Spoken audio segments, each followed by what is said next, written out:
네, 현행 헌법에서 국민으로 돼 있는 기본권의 주체를 인간으로 바꿨습니다. 네. 기본권의 주체로 사람과 인간이 경합을 했는데 최종 선택된 용어는 인간이 된 건데요. 대한민국 국적을 가진 사람만이 아니라 국내에 거주하는 외국인에게도 보편적으로 기본권을 보장하겠다는 취지입니다. 네. 이제 베트남전에서 죽거나 다친 군인들에게 소액의 보상금만 주고 배상 요구를 틀어막는 도구로 활용이 됐었는데요. 네네. 1971년 대법원이 이 조항의 위헌 결정을 내렸지만 박정희 정권이 재임용 탈락 방식으로 대법관들을 퇴임시키고 네. 이듬해 유신개헌을 추진하면서 이 독소조항을 아예 헌법에 넣어버렸던 겁니다. 네네네. 헌법 자문특위가 내놓은 이 자문안의 내용을 보면은 다 좌편향이다, 종북이다. 결국 종북 사회주의 하자는 것이다. 문재인 네. 정권 사회주의 정권이다. 우린 중국이 된다, 북한이 되거나. 이런 주장 세 가지를 놓고 이제 하는 거죠. 네. 반대를 하는 건데 그것의 이제 정치적인 효과는 뭐냐면 자기 지지층의 결집이죠 결국. 이번 일이 모든 정치적 상황을 떠나 공정하게 이루어지길 기대한다. 이렇게 써놓고 이제 자기가 말로 하기는 네. 마지막이 됐으면 합니다. 이렇게 말했다고 하더라고요. 네, 그게 이제 그 메모에는 써놓고 안 네. 읽은 거죠, 그죠? 네네, 안 읽고 읽으려고 다르게 하다가 뭔가 약간 네. 정치적으로 민감하다고 판단해서 네. 그렇게 공정하게 하라고 그러면 잡혀가는데 어떡합니까? 봐달라고 해야지. 네, 그래서 공문서를 뭔가 좀 변경하는 이런 부분에 대해서는 네. 일본 내에서 원체 이 민감한 사안이고 그런 부분은 상당히 일본 국민들이 별로 안 좋아하는 사안이기 네, 때문에 맞습니다. 네, 그래서 여론이 상당히 안 좋은 방향으로 가지 않을까 그런 생각들이 트럼프 보입니다. 대통령처럼 트위터로 투명하게 하시면 되는데 그리고 우리나라 같으면 이거 문서 좀 고쳤다고 해서 크게 문제 안 돼요. 맞아요. 그거 고쳤나 보지 하지. 다 그렇게 하는 건데 먼저면서 네. 네, 팟캐스트 디스펙트 시즌 3 88번째 방송입니다. 사회 맡고 있는 이재훈이고요. 오늘도 이재호 기자랑 네티즌 김민아 씨와 함께합니다. 안녕하세요. 네, 안녕하세요. 네, 2주일 만에 다시 뵙습니다. 네, 네. 요즘 격주로 출연하고 있는 이조입니다. 네, 민아 씨는 어떻게 일주일 동안 잘 지내셨습니까? 제가 뭐 그게 중요하겠어요. 제가 잘 지내는지 안 지내는지가. 중요하죠. 왜 그러세요? 저 그냥 있습니다. 이 방송을 듣는 청취자분들이 얼마나 민아 씨를 기다리고 있는데. 아니 전 그냥 있습니다. 잘고 모시고 간에 그냥 있습니다. 저희가 오늘 아침에 숨을 쉬고 있습니다. 예, 녹음하는 시간이 11시 반인데 보통 네. 한 11시 15분 돼도 이분이 인기척이 없으셔가지고 저희가 엄청나게 긴장했습니다. 이분이 또 늦잠을 주무시고 계신가 이렇게 막 늦잠을 잔 건 사실인데 네. 헐레벌떡 나와가지고 이제 막 신문을 보고 와야 되니까 네. 그 막 신문을 보고 있었죠. 네. 근데 헐레벌떡 나왔다고 하기엔 셔츠가 좀 다려져 있는 것 같은 느낌이 드는데. 아니요 어제 빨아가지고 어제 옷이 오늘 입을 옷이 하나도 없더라고요. 속옷 다 포함해서 하나도 없더라고요 옷이. 그래서 어제 막 빨았어요. 어제 빨고 그걸 널고 막 최단 시간 내에 말릴 수 있는 나름의 그 체제를 구축하고 네. 막 보네이도라는 걸 틀고 막 제스키를 틀고 막 이래서 오늘 아침에 딱 보니까 딱 말랐더라고요. 그래서 다행이네요. 근데 네. 비가 오고. 예, 네. 부산도 안 갖고 나오고. 명품 선풍기를 쓰고 계시군요. 예, 보네이도. 네, 그 걱정이 되는 건 미나 씨가 자꾸 네. 수척해지고 있다는 겁니다. 지금. 수척해져요? 네. 자꾸 뭔가 수척해지고 있는 느낌이에요. 아니에요. 저희는 일주일에 한 번씩 꼭 보잖아요. 근데 일주일에 한 번씩 뭔가 조금씩 수척해지고 있는 느낌. 수척? 예. 네. 수척은 모르겠고 전 수첩은 있는데 제가. 아이, 왜 이러세요, 정말. 수첩 박근혜도 있고 이명박은 메모지가 있고. 건강관리에 유의하시기 바랍니다. 아, 네. 제가 뭐 집에 있는데 무슨 건강관리 하겠어요. 네. 네, 저희는 오늘 또 이렇게 방송을 할 텐데요. 그 문재인 대통령 발 개헌 논의가 본격화하고 있습니다. 문 대통령은 국민헌법자문특위위원들이 개헌안 초안을 보고하고 점심을 함께 먹는 자리에서 오는 6월 13일 지방선거 때 개헌 투표를 하는 것이 가장 적기다라고 이렇게 강조했습니다. 지난 대선 당시에 모든 후보가 촛불 민심을 등에 업고 개헌을 약속한 뒤에 국회에서 지금 1년 넘게 개헌 논의가 공전하고 있는 모습을 비판하는 그런 모습도 보였는데요. 오늘 디스펙트에서는 문재인 대통령 발 개헌 논의의 정치적 쟁점 그리고 개헌안 초안 내용에 대한 기본적인 사안에 대한 정리 그리고 개헌의 실현 가능성 이런 부분에 대해서 하나씩 따져보도록 하겠습니다. 먼저 문재인 대통령의 발언과 이후 일정에 대해서 좀 알아볼 예정인데요. 지난 13일이었죠. 어떤 발언들이 있었는지 간략하게 정리를 해보겠습니다. 네, 13일 문재인 대통령이 청와대로 정혜구 헌법자문특별위원장을 비롯해서 국민헌법자문특위위원들을 불러서 오찬을 한 자리였습니다. 네. 이게 청취자분들께 좀 헷갈릴 수도 있는데 이게 국회에 있는 헌정특위랑은 또 다른 네. 이제 대통령 직속기구라는 걸 좀 아셨으면 좋겠고요. 맞습니다. 네. 네, 그 자리에서 대통령께서 이번 기회를 놓치면 20대 국회에서 개헌의 기회와 동력을 다시 마련하기가 쉽지 않을 것이다. 개헌을 국회가 주도하고 싶으면 말로만 이야기할 것이 아니라 뭐 합의할 수 있는 것만이라도 헌법을 개정해서 국민에게 실천하는 모습을 보여주기 바란다 이렇게 촉구를 했습니다. 네네. 그리고 뭐 다 아시다시피 지난 지방선거 때 지난 대선에서 지방선거 때 동시 투표를 개헌하자는 게 모든 후보들의 공약이었잖아요. 그렇죠. 네. 그걸 다시 언급하면서 국회를 압박하기도 했습니다. 네. 네. 그러니까 지난 대선 때는 홍준표 후보 그리고 뭐 이승민 후보, 안철수 후보 모든 후보들이 다 네. 개헌을 지방선거에 동시에 하는 게 맞다라고 하는 입장들을 밝혔었고 공약을 하기도 했고요. 네, 맞습니다. 그랬는데 이제 그걸 바탕으로 해서 지지난 저희가 언제 방송이었죠? 한 달 정도 전이었나요? 개헌 관련된 방송을 들을 때 네. 국회에서 아까 그 이재호 기자가 말씀하셨던 그 국회의 헌정특위. 헌정특위에서 논의를 1년 넘는 시간 동안 했음에도 불구하고 뭐 별다른 진척 사항이 없었던 사안이었던 거고 말씀드린 대로 이 그 헌법 자문특위 대통령 직속이죠. 여기서는 지금 작업들을 하면서 이 초안을 마련해서 이 보고를 한 겁니다. 그래서 이 논의를 토대로 해서 이 문재인 대통령이 오는 21일, 그러니까 이제 저희가 녹음하고 있는 날이 15일인데요. 한 6일 정도 뒤입니다. 개헌안을 발의하겠다 이렇게 얘기를 했는데 그렇게 되면은 지방선거까지 일정이 어떻게 되나요? 네, 대통령이 이렇게 보고한 내용을 토대로 발의를 할 경우에 국회가 개헌 논의를 시작을 해야 되는데요. 네. 문 대통령이 예정대로 21일에 개헌안을 발의하고 공고할 경우에 국회는 5월 19일까지 표결을 해야 합니다. 네. 그리고 헌법상 대통령 개헌안은 공고일로부터 60일 이내에 국회 본회의에서 표결하게 돼 있기 때문인데요. 네. 국회에서 제적의원 3분의 2 이상이 찬성을 하면 30일 이내에 국민투표를 해야 하는데 그러면 이제 6월 13일 지방선거 일정에 딱 맞춰서 개헌투표를 할 수가 있습니다. 네, 그렇게 돼서 개헌 투표를 해서 이 국민 투표를 하게 됐을 경우에는 그 통과가 되면 개헌이 되는 그런 네. 쪽으로 결정이 될 예정입니다. 그래서 이 일정들을 감안했을 때 그러니까 대통령이 공고한 날로부터 60일 이내에 국회 본회의에서 표결을 하게 되어 있다라는 일정을 감안하면 그 지방선거 전에 이 지방선거 일정에 맞춰서 대통령이 발의할 수 있는 시점이 대략 오는 21일이 되는 거여서 네. 이렇게 얘기가 나오고 있는 거고요. 다만 이제 이 부분 후반부에 좀 더 자세하게 말씀을 드릴 텐데 말씀드린 대로 국회에서 제적의원의 3분의 2 이상이 찬성해야 이게 국민투표로 붙여지는 거기 때문에 현재 116석이나 차지하고 있는 이 자유한국당만 반대를 해도 국회를 통과하지 못하는 그런 상황이 되잖아요. 그런데도 불구하고 일단 그 문재인 대통령이 현재 정치적인 드라이브를 걸고 있는 명분은 어떤 것들이 있을까요? 그 첫째 명분의 문제인 것 같고 둘째는 실익의 문제가 있겠죠. 네. 늘 뭐 그렇지 않습니까? 네네.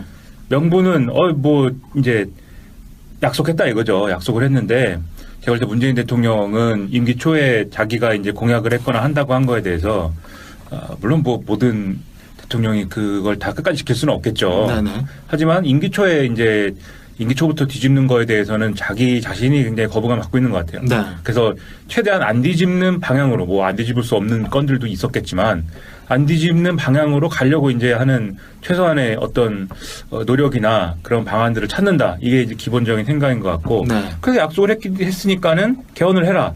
국회더러 개헌을 하라고 그랬는데 국회가 개헌을 합의를 하지 못한다. 개헌안에. 그러니까는 국회가 개헌안에 합의하지 못했기 때문에 지방선거 때 개헌 동시투표를 못했다라고 얘기하긴 싫으니 네. 그럼 대통령이 발의권을 행사하는 것으로라도 6월 동시투표에서 6월 지방선거에서 이 개헌 동시투표를 하자.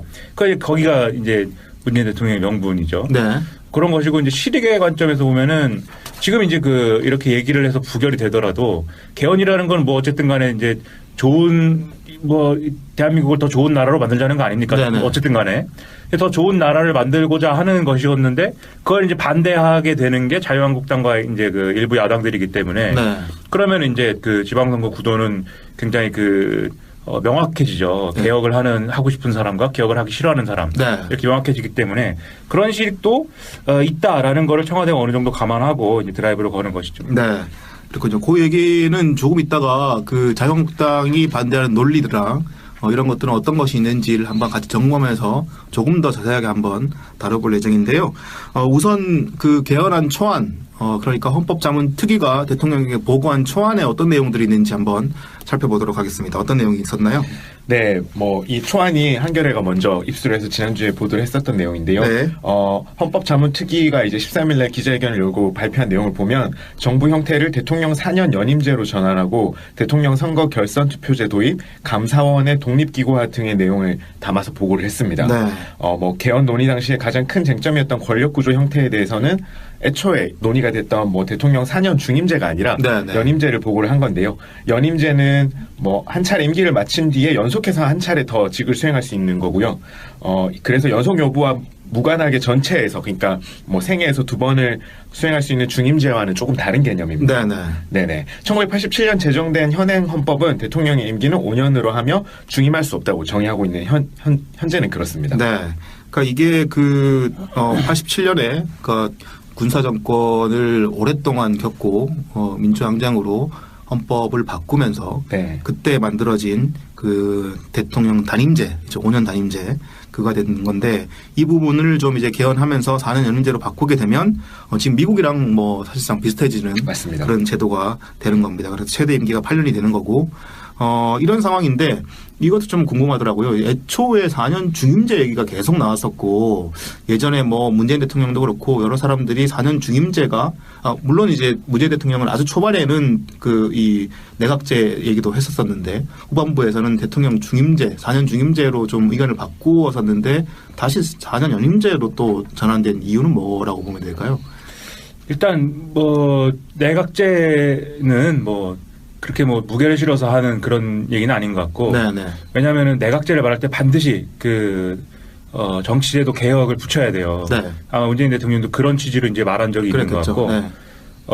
뭐 정치제도 개혁이 이상적으로 되면 내각제를 할 수도 있는데 지금 그런 상황이 아니니까. 네.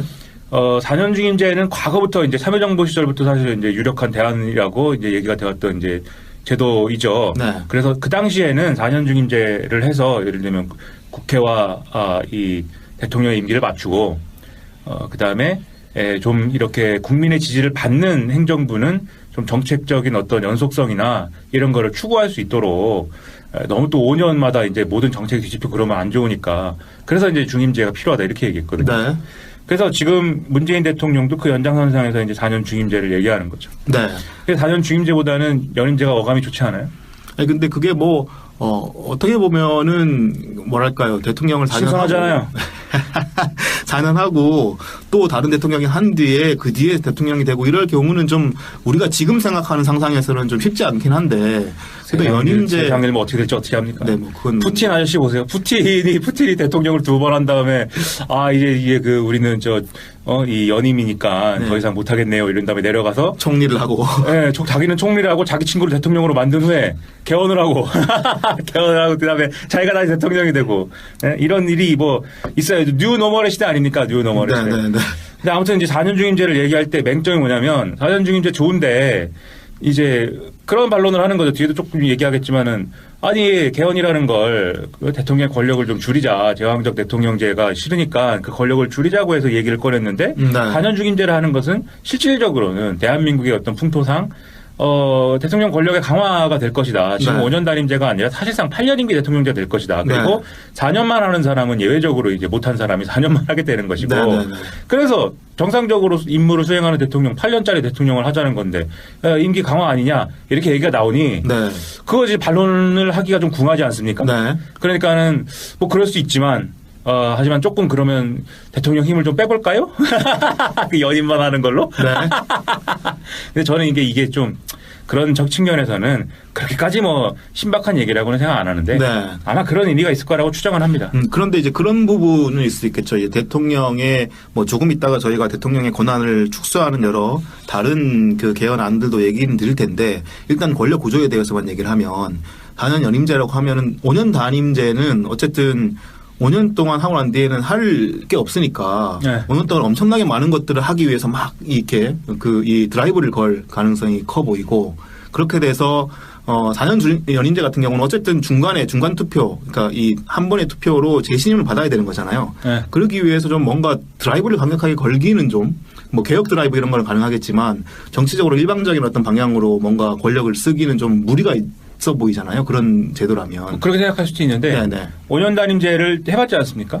해봤는데 뭐 그것도 마찬가지죠. 뭐 네, 5년 네. 단임제도 사실 1년 차는 우왕좌왕합니다. 1년 네. 차는 뭐 공약을 지키느니 많으니 그리고 공무원들이 말을 안 듣고 네. 공무원들이 복지부동해요. 겉으로는 말 잘 듣는 듯이 막 시키는 대로 바로바로 뭐 보고도 갖다 주고 하지만 실제로 일이 안 돌아갑니다. 네. 지금도 일이 안 돌아가잖아요. 이게 뭡니까 지금 이게? 네. 금융감독원장은 왜 날아갑니까 갑자기? 아니 그 하나금융의 채용 비리가 있다고 해서 검사를 하려고 그랬는데 채용 비리는 당신이 연루가 됐네요. 그래갖고 왜 날아갑니까 갑자기 금융감독원장이? 네, 네, 네. 이게 하여튼 잘 안 돼요 이게. 그래서 2년차 정도 된 후부터 약간 이제 그러면 이제 좀 어떤 그 공무원 조직이나 이런 장악도 끝나고 뭔가 이제 일을 할 수 있는 분위기다라고 해서 2년차 약간 무리를 하죠. 네. 3년차쯤 되면은 이제 약간 그 자기들도 이제 매너리즘에 빠지기 시작하고 네. 그 좀 흐지부지 되다가 4년차부터는 이제 레임덕이 오느니 안 오느니 무슨 뭐 선거가 어쨌느니 뭐 그 권력을 재창출해야 되느니 뭐 이런 얘기가 시작하기 시작하는 거죠. 네. 그래서 5년 단임제가 사실 잘하면 이제 말씀하신 그런 개혁을 한 방에 이제 몰아치는 이런 것도 될 수가 있지만 네. 현실적으로는 또 그렇지 못했다는 거죠. 네. 그나마 문재인 정권 제가 문비어 청가는 아니지 않습니까? 네. 제가 뭐 여러 사람들이 저를 향해서 무슨 체제 내화됐다는 둥 무슨 뭐 네가 뭐 무슨 운동권이냐는 둥 하는데 누가 그런 얘기를 합니까?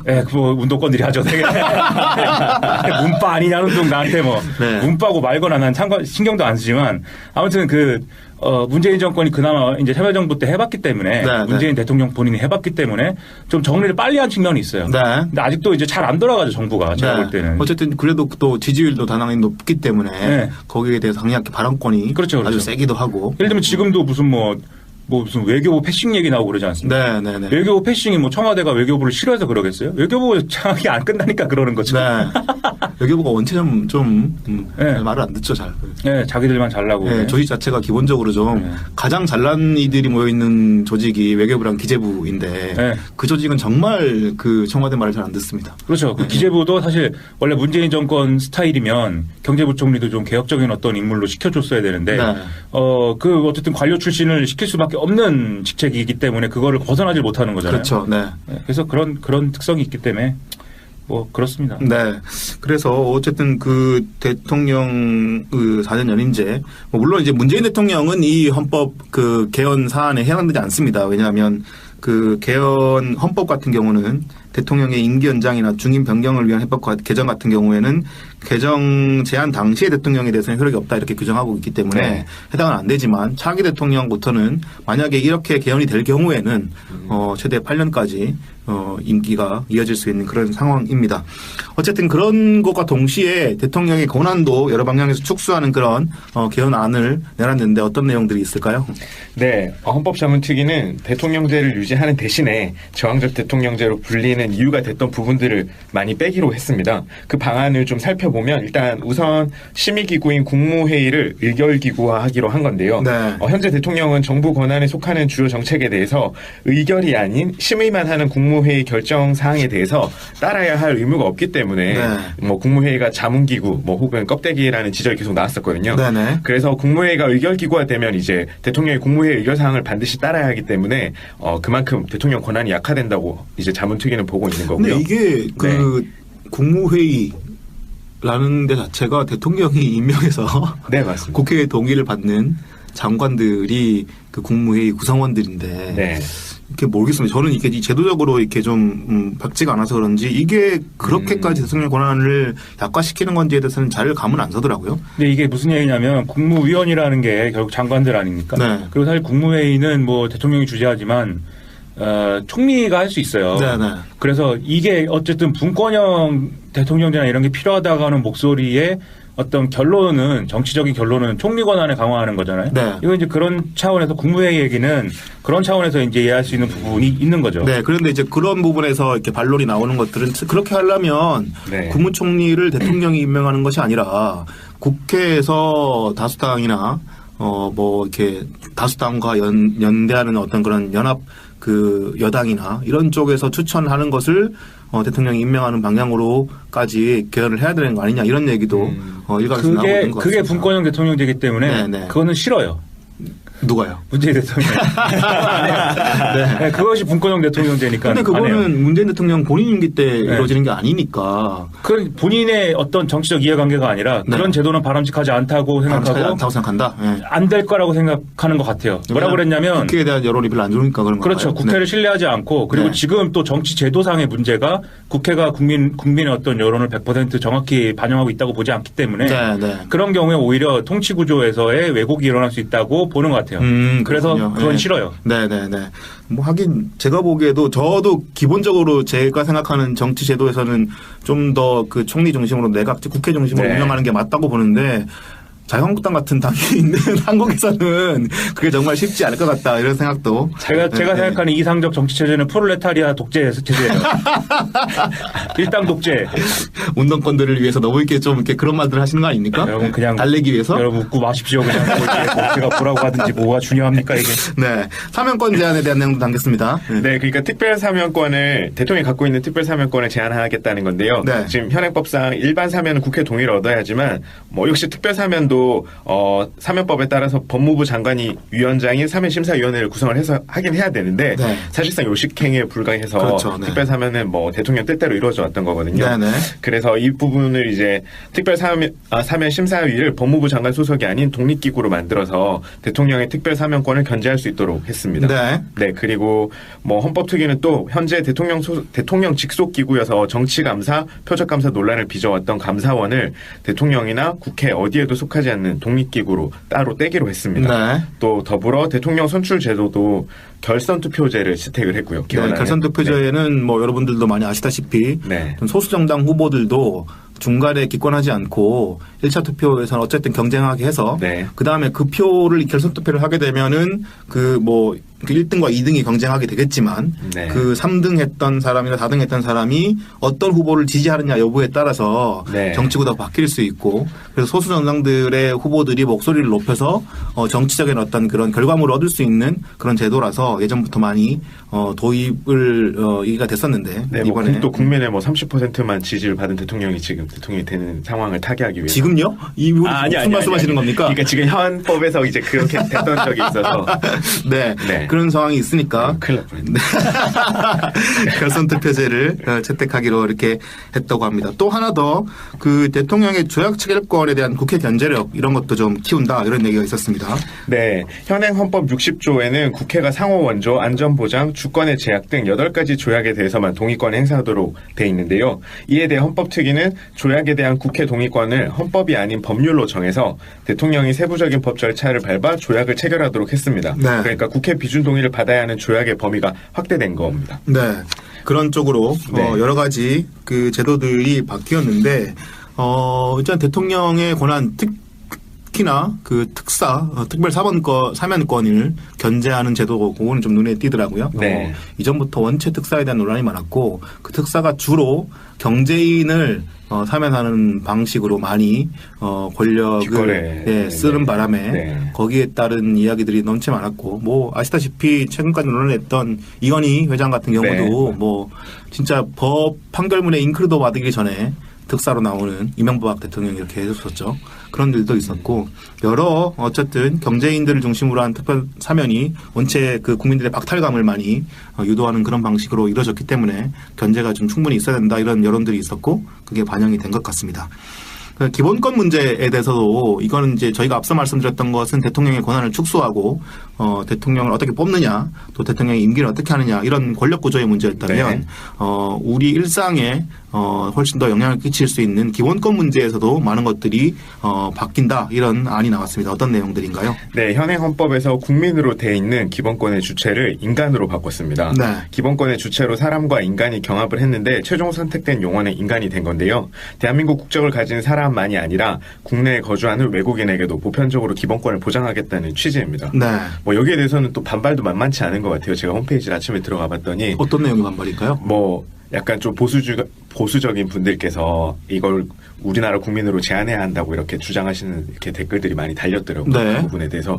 그래서 이것도 뭐 반발은 예상이 되는 부분이고요. 우리나라 국민이라고 하면은 그게 심지어 뭐 황인종에 국한해야 된다 이런 주장들도 지금 너무 많은 혼혈이 생기고 있어서 네네. 지금 위기가 예상된다 이런 댓글들도 있던데요. 그 홈페이지에 참. 그건 좀 이상한 것 같고 국민이라고 하는 개념 자체가 네. 좀 모호한 개념이잖아요. 네, 맞습니다. 예, 그렇기 때문에 뭐 인간이라고 하면 또 이제 여기 한국에서 사는 그러니까 외국 국적의 사람들이 한국에서 오래 살다가 자국의 국적, 한국의 국적을 따는 사람은 그러면 국민입니까 외국인입니까 이렇게 물을 수도 네. 있는 것이고 여러 가지 좀 개념상으로도 또 국민이라고 하는 것은 국가에 뭐 소속된 뭐 인간 뭐 이렇게 보는 것도 좀 시대적으로도 맞지 않는 것 같고 네. 기본적으로 인간이라고 하는 그런 뭐 그 인민 인간 그리고 사람 이런 쪽으로 좀 더 보편적인 용어를 쓰는 게 맞지 않을까 이런 생각은 들고요. 네.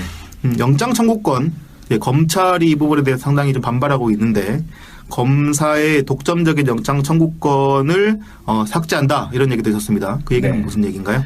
지금 현재 아까 말씀하신 것처럼 검사가 독점적으로 누리고 있는 영장 청구권이 사실상 현재 검찰을 무소불위의 권력기관으로 만든 핵심 조항으로 꼽혀왔거든요. 네. 그래서 문정부는 이번 검찰개혁 및 검경수사권 조정과 맞물려서 개헌안을 이렇게 바꿈으로써 좀 검경수사권 조정을 하려는 것처럼 보여요. 네. 근데 이 영장 청구권보다 더 좀 문제가 됐던 거는 기소독점주의인 것 같은데. 네, 네. 근데 이제 제가 헌법을 잘 몰라서 이게 기소독점주의 관련해서는 헌법 조항이 없어서 이렇게 한 건지 그 부분은 좀 점검을 해봐야 될 것 같긴 한데 네. 여하튼 검찰의 권력을 좀 이렇게 좀 완화하는 방식으로 그리고 분산시키는 방식으로 네. 어쨌든 좀 개헌안을 마련한 것 같습니다. 그리고 그 생명권에 대한 얘기도 일단 들어가 있고 그래서 그 뭐 생명권이 신설이 되면 사형제는 폐지나 다름없는 그런 효과를 낼 것으로 보이고 또 예전에 그 뭐 메르스나 네.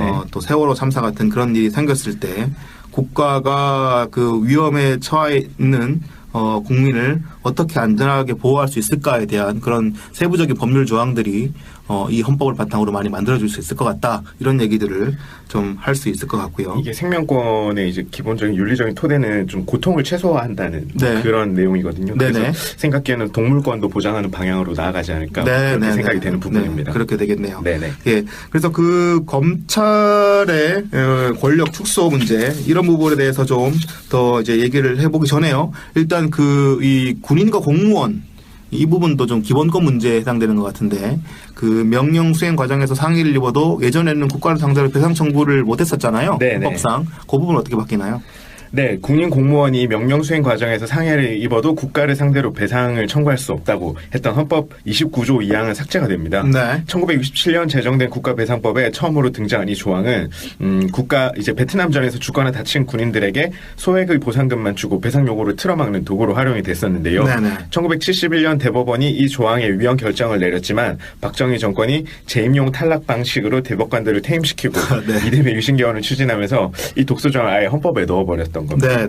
네. 헌법 특위는 군인 공무원에 대한 국가의 억압적 권리를 헌법의 이름으로 정당한 이 조항을 46년 만에 퇴출하기로 결정을 한 겁니다. 네. 그래서 여러분들 최근까지만 해도 그런 일들이 많았잖아요. 이 지뢰로 발목을 잃은 네. 군인에 대해서 뭐 특별한 다른 법을 전용해서 보상을 해주고 네. 뭐 이런 일도 있었고, 이 박정희 정권 때 거의 그 국가가 동원해서 뭐 베트남 전쟁에도 보내고 파병했고 뭐 이런 일들이 벌어졌을 때 거기서 입었던 고유재 피해나 각종 국가가 강제 동원하는 바람에 생겼던 문제들에 대해서 개인이 어떤 배상도 청구할 수 없는 그런 헌법 조항이 있었기 때문에 네. 결국은 지금 그 밖에 나와서 군복 입고 시위하시는 분들을 낳은 토대가 아마 이런 법일 겁니다. 왜냐하면 국가가 네, 결국 네. 그들을 지켜주지 못했기 때문에 그들이 오히려 반대로 그렇게 좀 이렇게 시위를 나서서 오히려 좀 국가주의를 내세우면서 이 문제를 제기하는 그런 이들로 변질된 이런 상황을 낳은 토대가 될 그런 법이기도 하고요. 그래서 좀 이 부분은 꼭 수정이 됐으면 좋겠다 싶었는데 이번에 잘 개정안이 된 것 같습니다. 다만 하나 아쉬운 점이 있는데요. 그 양성평등이라고 하는 표현이 성평등으로 바뀌지 않고 유지가 됐다고 합니다. 그 내용은 어떤 건가요? 아무래도 이게 보수 기독교계 반대 여론을 의식한 것 때문으로 보이긴 한데요. 네. 뭐 다양한 정체성을 가진 성소수자를 포괄하는 성평등이냐, 남성과 여성만 규정하는 양성평등이냐 이렇게 놓고 용어를 놓고 논란이 일었던 헌법 36조였죠. 네. 혼인과 가족 생활은 개인의 존엄과 양성의 평등을 기초로 성립되고 유지돼야 하며 국가는 이를 보장한다. 이 조문에서 양성평등이라는 표현을 유지를 하기로 한 겁니다. 네. 네. 이게 최근에 동성애 또 성소수자들 관련해서 뭔가 이슈만 나오면 아주 보수 기독교계에서 엄청나게 많이 이 사람들을 동원해서 네. 전화로 항의도 하고 뭐 집회도 하고 난리를 치고 있는데 이 부분은 좀 뭐랄까요, 한국 사회가 좀 더 인권 문제에서 좀 더 진보적인 어떤 관점을 가기 위해서는 좀 필수적인 헌법 개정이었던 것 같은데 좀 이 부분이 유지가 돼서 상당히 좀 아쉽다 이런 생각을 할 수밖에 없을 것 같습니다. 이 밖에도 뭐 그 헌법 전문에 예전에는 그 3.1 운동과 그 4.19 혁명 이 두 가지만 명시가 됐었는데 이번 헌법 개정안에서는 부마 항쟁 1979년에 있었죠. 그리고 80년에 5.18 광주 민주화 운동, 그리고 87년 6월 민주항쟁 등까지 헌법 전문에 추가해서 논의를 하겠다. 뭐 이런 얘기까지 나오고 있는 거고요. 다만 그 2016년에 있었던 박근혜 탄핵 촛불 관련해서는 아직까지는 그 촛불 혁명을, 왜냐하면 아시다시피 지금 87년 민주항쟁도 30년이 지나서 네. 헌법 전문에 넣는 거니까 아직까지 역사적인 평가에 대한 좀 더 그 시간이 필요하다고 판단했는지 이번에는 일단 뺐습니다. 이렇게 갔는데요.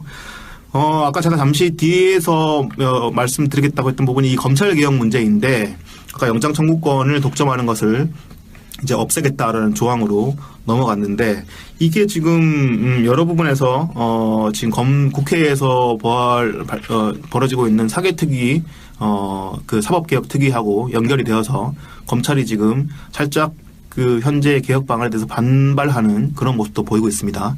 그 내용도 잠깐 정리해보고 넘어가도록 하겠습니다. 어떤 내용들이 나오고 있나요? 네, 현행 헌법은 체포, 구속, 압수수색을 할 때는 검사의 신청에 의해 법관이 발부한 영장을 제시해야 한다. 이렇게 규정하고 있습니다. 검찰과 경찰이 수십 년째 힘겨루기를 하고 있는 수사권 조정 논란의 핵심 조항인데요. 네. 이를 이제 헌법에서 삭제를 하게 되면 경찰이 독자적으로 법원에 영장을 신청하는 길이 열리게 되는 겁니다. 네, 지금 같은 경우는 제도가 경찰은 바로 법원과 연결돼서 영장을 청구할 수 없고요.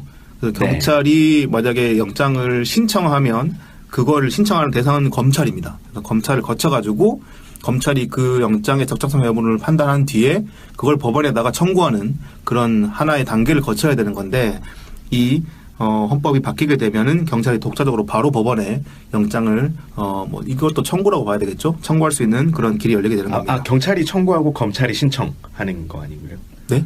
반대입니다. 그 이제 영장을 그렇죠. 이건 구속해야 됩니다라고 경찰이 검찰한테 주면 네네. 검찰이 그렇군요 하고 이제 법원에다 갖다 주는 거죠. 네, 그 용어는 신청과 청구가 맞습니다. 네네네. 네. 그래서 그 역사를 살펴보면 이게 이제 제헌헌법 당시 첫 헌법 때 영장 발부와 관련해서는 그 체포, 구금, 구색에는 법원의 영장이 있어야 된다라고만 명시되어 있었는데, 검사가 독점적으로 영장을 청구하는 거는 1962년 그 박정희 정부 초기 때죠. 그때 처음 그 검찰이라고 하는 명칭이 들어가면서 명문화돼서 지금껏 이제 이어져 왔던 겁니다.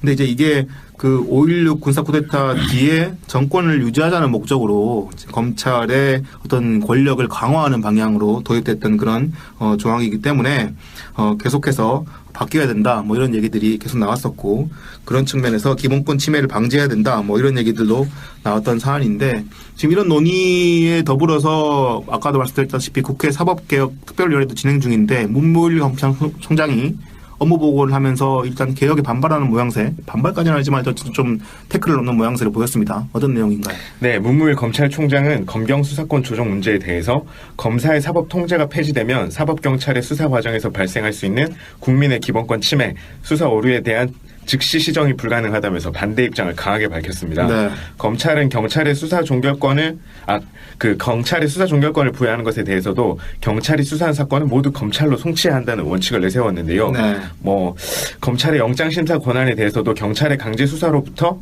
이제 국민의 인권을 보호하기 위해서 현행대로 유지해야 한다는 입장입니다. 뭐 사실 말을 이렇게 한 건데 네. 경찰 너네는 안 돼. 사실 이런 경찰을 신뢰할 수 없다라고 신뢰할 수 없다는 하는 표현인 시각이 거죠. 아주 강하게 담겨 있고. 사실 패스하셨냐 이거죠. 시험 보셨냐고요. 이렇게 얘기하는 거죠. 네. 법을 얼마나 아시냐고요. 이렇게. 네. 그래서 이 검찰과 경찰의 수사권 조정 문제는 뭐 아시다시피 노무현 대통령 때부터 네네. 엄청나게 논란이 되었던 사안인데 그럴 때마다 솔직히 좀 어떤 쪽이 맞는 것인지에 대한 판단은 솔직히 좀 안 서긴 합니다. 왜냐하면 경찰도 원체 좀 조직 엉망인 것도 맞고 또 너무 권력의 어떤 그런 편승에서 인권에 대한 어떤 인식이 너무 떨어지는 그런 조직도 맞기 때문에 다만 하나 이제 이 정당성을 얻는 것은 어찌됐든 권력은 분산하는 게 맞다. 네. 그렇다면은 검찰도 뭐 인권 보호 측면에서 뭐 이렇게 뭐 마땅히 잘한 게 별로 없기 때문에 그러면은 검찰과 경찰의 어떤 권한을 분산해야 그나마 서로 견제가 가능하고 그런 측면에서 좀 더 시민의 감시를 더 원활히 할 수 있는 것이 되지 않겠느냐라고 하는 방향인 것 같은데 검찰은 원체 또 엘리트들이니까 경찰도 신뢰할 수 없고 현재 뭐 경찰에서는 내부에서도 이게 정말 말이 많은 부분이고 계속 제가 경찰서 출입할 때도 그래서 지금 되게 재밌는 현상이 네. 경찰들이 경찰 업무를 안 하고 다 로스쿨 가 있다는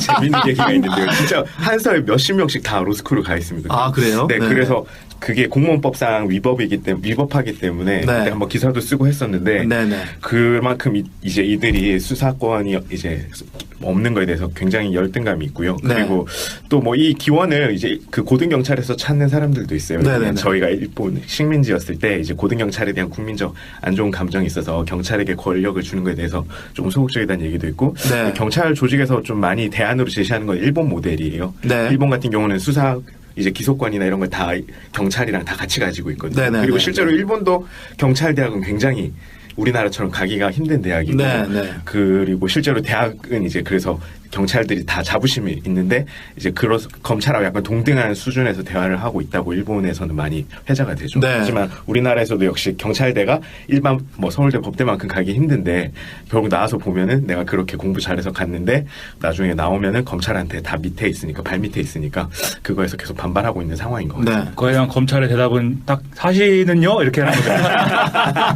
사실을 네. 그러니까 경찰 입장에서도 이렇게 주로 아까 이재호 기자 말씀하신 것처럼 경찰대를 나온 나름의 엘리트들이 지금 이 여론을 주도하고 있는 것이고 그 대표적인 주자가 황운하, 전청경 이런 사람들인데 이런 분들이 이제 어쨌든 검찰 권력을 견제하면서 수사권 조정 얘기를 계속 하고 있습니다만 어쨌든 그거 전에 이 헌법은 이렇게 가는 방향이 맞겠지만 네. 경찰이 먼저 해야 할 일들이 있을 것 같아요. 맞습니다. 아까 네, 고등경찰 네. 얘기도 네. 하셨지만 그것만 있었던 게 아니잖아요. 네, 네. 이 한국 정부가 물대포도 있고, 네, 출범한 뒤에 인권을 누리했던 이런 수많은 일들이 경찰 내부에서 있어 왔던 것이고 네. 그거에 대한 반성과 그 백서와 이런 면밀한 조사 이런 것들이 뒷받침되지 않으면 국민들이 경찰을 신뢰하기가 상당히 쉽지 않을 것이다. 그런 측면에서 헌법은 개정되더라도 그런 부분들이 좀 반성이 먼저 선행이 돼야 된다 이런 얘기는 꼭 해야 될 것 같고요. 네. 다만 문무일 총장이 공수처 신설에 대해서는 국민의 뜻을 알고 존중하겠다 이렇게 얘기를 했습니다. 네네. 공수처 신설에 대해서 문 총장은 국회 논의 결과를 국민의 뜻으로 알고 존중하겠다고 밝히면서 공수처 수사 대상에 대해 기존 수사기관의 수사를 배제할 경우 고위공직자 부패 수사의 공백이 우려되므로 기존 수사기관의 부패 수사가 위축되지 않도록 병존적으로 수사권을 부여할 필요가 있다 이렇게 밝혔습니다. 네, 그러니까 이거는 고위공직자 수사처를 만들 때 우리도 고위공직자 수사를 계속 하겠다. 네, 양쪽에서 다 같이 수사를 해서 하자 이런 얘기니까 네. 너네가 만들든 말든 수사는 우리가 더 잘한다 이런 자부심을 보인 것이다. 네.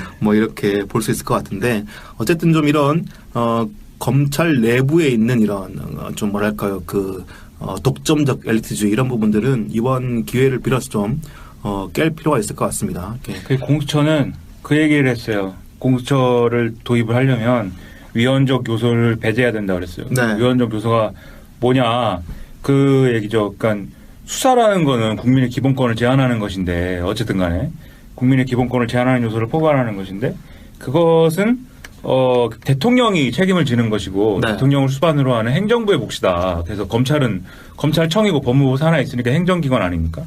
그래서 행정부가 이제 그걸 하는 건데 경찰도 그렇고 공수처는 독립적인 지위이기 때문에 상권 분리에 위배된다 이런 얘기를 해서 그 지금 이제 공수처는 대략 독립적인 이제 기관으로 하고 그 어떤 임명이나 구성에 있어서 국회의 권한 어느 정도 존중하고 뭐 이런 여러 가지 총론을 모으고 이제 강론을 논의하는 과정인데 네. 검찰총장이 그렇게 얘기하는 거는 처음부터 다시 얘기하자는 얘기이기 때문에 네.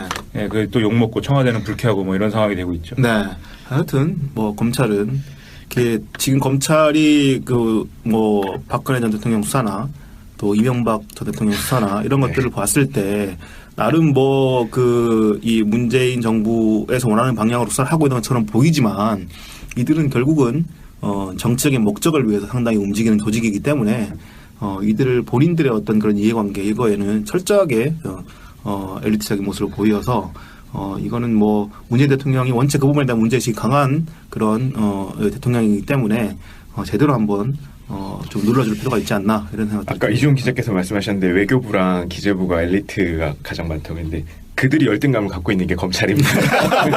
차관이 무려 30명이 넘습니다. 네, 맞습니다. 그래서 뭐 검찰 조직은 뭐 문제점은 저희가 뭐 거듭 말씀드리지 않아도 여러분들이 너무 잘 알고 계실 거기 때문에 네. 어쨌든 좀 강력하게 드라이브를 걸어서 네. 검찰의 권력을 많이 좀 뺏어야 된다. 뭐 이런 얘기를 좀 드릴 수 있을 것 같고 또 뭐 어떤 방향인지 그게 뭐 선거가 맞는 방향인지 모르겠습니다만은 검찰총장이나 이런 사람들을 뽑는 것도 내부에서 뭐 인사평가나 이런 부분들이 아니라 외부의 어떤 그런 국민들의 어떤 그런 뭐랄까요 좀 주권이 좀 개입돼야 되지 않나 뭐 이런 얘기까지 나오고 있는 상황이니까 그 부분까지 좀 감안해서 봐야 될 것 같습니다. 네.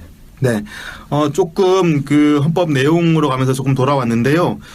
그래서 결국은 다시 돌아가서 이 헌법을 개헌하는 게 과연 가능한 것이냐를 보려고 한다면 핵심적인 세력은 결국은 제1야당인 자유한국당이 될 텐데 자유한국당이 일단 여러 가지 포인트에서 이 개헌 논의에 대해서 반발을 하고 있습니다.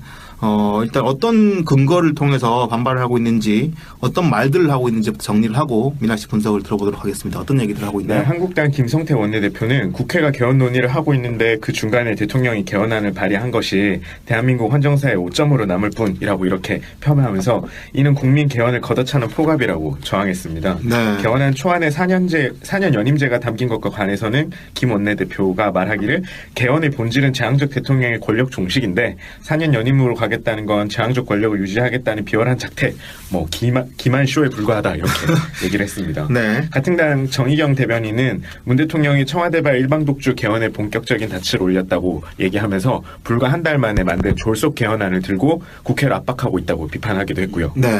네, 뭐 이렇게 저항하고 나선 겁니다. 네. 근데 이렇게 지금 반발하게 되는 물론 뭐 자유한국당이 문재인 정부에서 하는 것은 모두 다 반발을 하고 있습니다만은 어쨌든 이들도 나름의 정치적인 명분과 정치적 이유가 있을 거잖아요. 왜 이렇게 나서고 있는 걸까요? 개헌이 싫어요. 네. 네. 왜요? 지방선거가 개헌 구도로 가면 안 된다 이렇게 생각하기 때문에요? 네. 네. 근데 그걸 막을 수는 없잖아요. 대통령이 어쨌든 개헌안 발의를 하게 되면 네. 어쨌든 헌법상으로 국회에서 논의를 해야 되고 그렇게 네. 되면 자연스럽게 지방선거 가기 전까지는 개헌에 네. 대한 논의가 지방선거 구도를 장악하는 구도가 될 것이고 네. 그걸 막을 수는 없는 거 아니에요? 그러니까 세게 반대를 해야죠. 네. 어차피 막을 수 없다면 네. 네, 반대하겠다. 그 세 가지 포인트예요. 반대하는 논리를 보면. 네. 첫 번째는 일정에 대한 것. 이거 지방선거 앞두고 지방선거 동시투표하는 것은 개헌을 하고 싶은 마음이 아니라 지방선거에 정략을 적용하겠다는 것뿐이다. 네. 지방선거 때 개헌을 하는 게 아니라 연말에 해야 된다. 예, 이렇게 주장하는 게 하나가 있고, 그럼 이제 청와대의 행동은 정략이다라고 이제 규정을 하는 거죠. 네. 두 번째는 대통령 권한을 줄이자고 하는 것이 그동안의 이제 개헌 논의의 핵심이었는데 지금 문재인 정권은 대통령 권한을 오히려 강화하는 걸 내놨다. 개헌 내용의 권력 구조의 내용에 동의가 안 된다. 그리고 그런 개헌은 이 좌파 문재인 정권의 독주를 앞으로 또 강화시켜가지고 이 나라는 아주 뭐 최저임금이 막 20만 원씩 되고 막 아주 뭐 시간당 20만 원의 고임금을 막 내고 막 우리는 망한다 이제 우리나라는 네. 막 엄청난 나라가 된다. 이거고 이제 세 번째는 이제 이 내용 다 보면은 이 헌법자문특위가 내놓은 이 자문안의 내용을 보면은 다 좌편향이다, 종북이다. 결국은 종북 사회주의 하자는 것이다. 문재인 네. 정권 사회주의 정권이다. 우리는 중국이 된다, 북한이 되거나 이런 주장 세 가지를 놓고 이제 하는 거죠. 네. 반대를 하는 건데 그것의 이제 정치적인 효과는 뭐냐면 자기 지지층의 결집이죠 결국. 그래서 야 이거 문재인이 이런 정략을 통해서 우리를 이제 나쁜 놈들로 몰아서 결국 하고 싶은 것은 이 나라를 사회주의 국가로 만드는 것이구나. 이걸 카카오톡으로 열심히 이제 돌리겠죠 또. 네네. 그래서 지방 그거 이제 자기들이 이제 그 국회에서 결국 대통령 발의안이 나올 경우에는 국회에서 부결시키고 그 다음에 그 부결의 정당성은 우리가 이 사회주의 국가가 되는 걸 막았다. 이거를 내놓으면서 우리 사회주의 정권을 막기 위해서는 자유한국당 지방선거에 많이 찍어주세요. 이렇게 이제 가려는 거죠. 네. 근데 이게 저도 좀 그 의구심이 드는 건 아까 이제 처음에 미나 씨가 말씀하시기에는 문재인 대통령이 어떤 정치적 명분을 위해서 네. 이렇게 발의를 하는 건데 근데 뭐 자유한국당이 지금 이거를 부결시킬 가능성이 훨씬 크잖아요. 네. 그렇게 됐을 경우에는 그 정치적 부담은 문재인 대통령 쪽에 더 클까요? 아니면은 자유한국당이 더 클까요? 뭐 각자 뭐 알아서 해야죠. 뭐. 그게 왜냐하면 자유한국당 지지층 입장에서 보면은 문재인 정권의 개헌안이 뭐 부결되든지 말든지 뭐 사회주의 그것보다는 아무래도 좀 중간에 있는 사람들. 네. 어차피 네. 중간층은 자유한국당 지지를 안 하죠. 네. 그것을 자유한국당도 기대하지 않겠죠. 네. 자유한국당이 그것을 기대했으면 홍준표를 내렸죠. 홍준표 안 내리지 않습니까? 네. 이제 그 중간층은 좀 최근 분위기는 약간 의견이 아닐 수도 있을 것 같은데 예를 들면은 개헌만 이제 뭐 지방선거의 어떤 그 핵심 의제는 아니니까 네.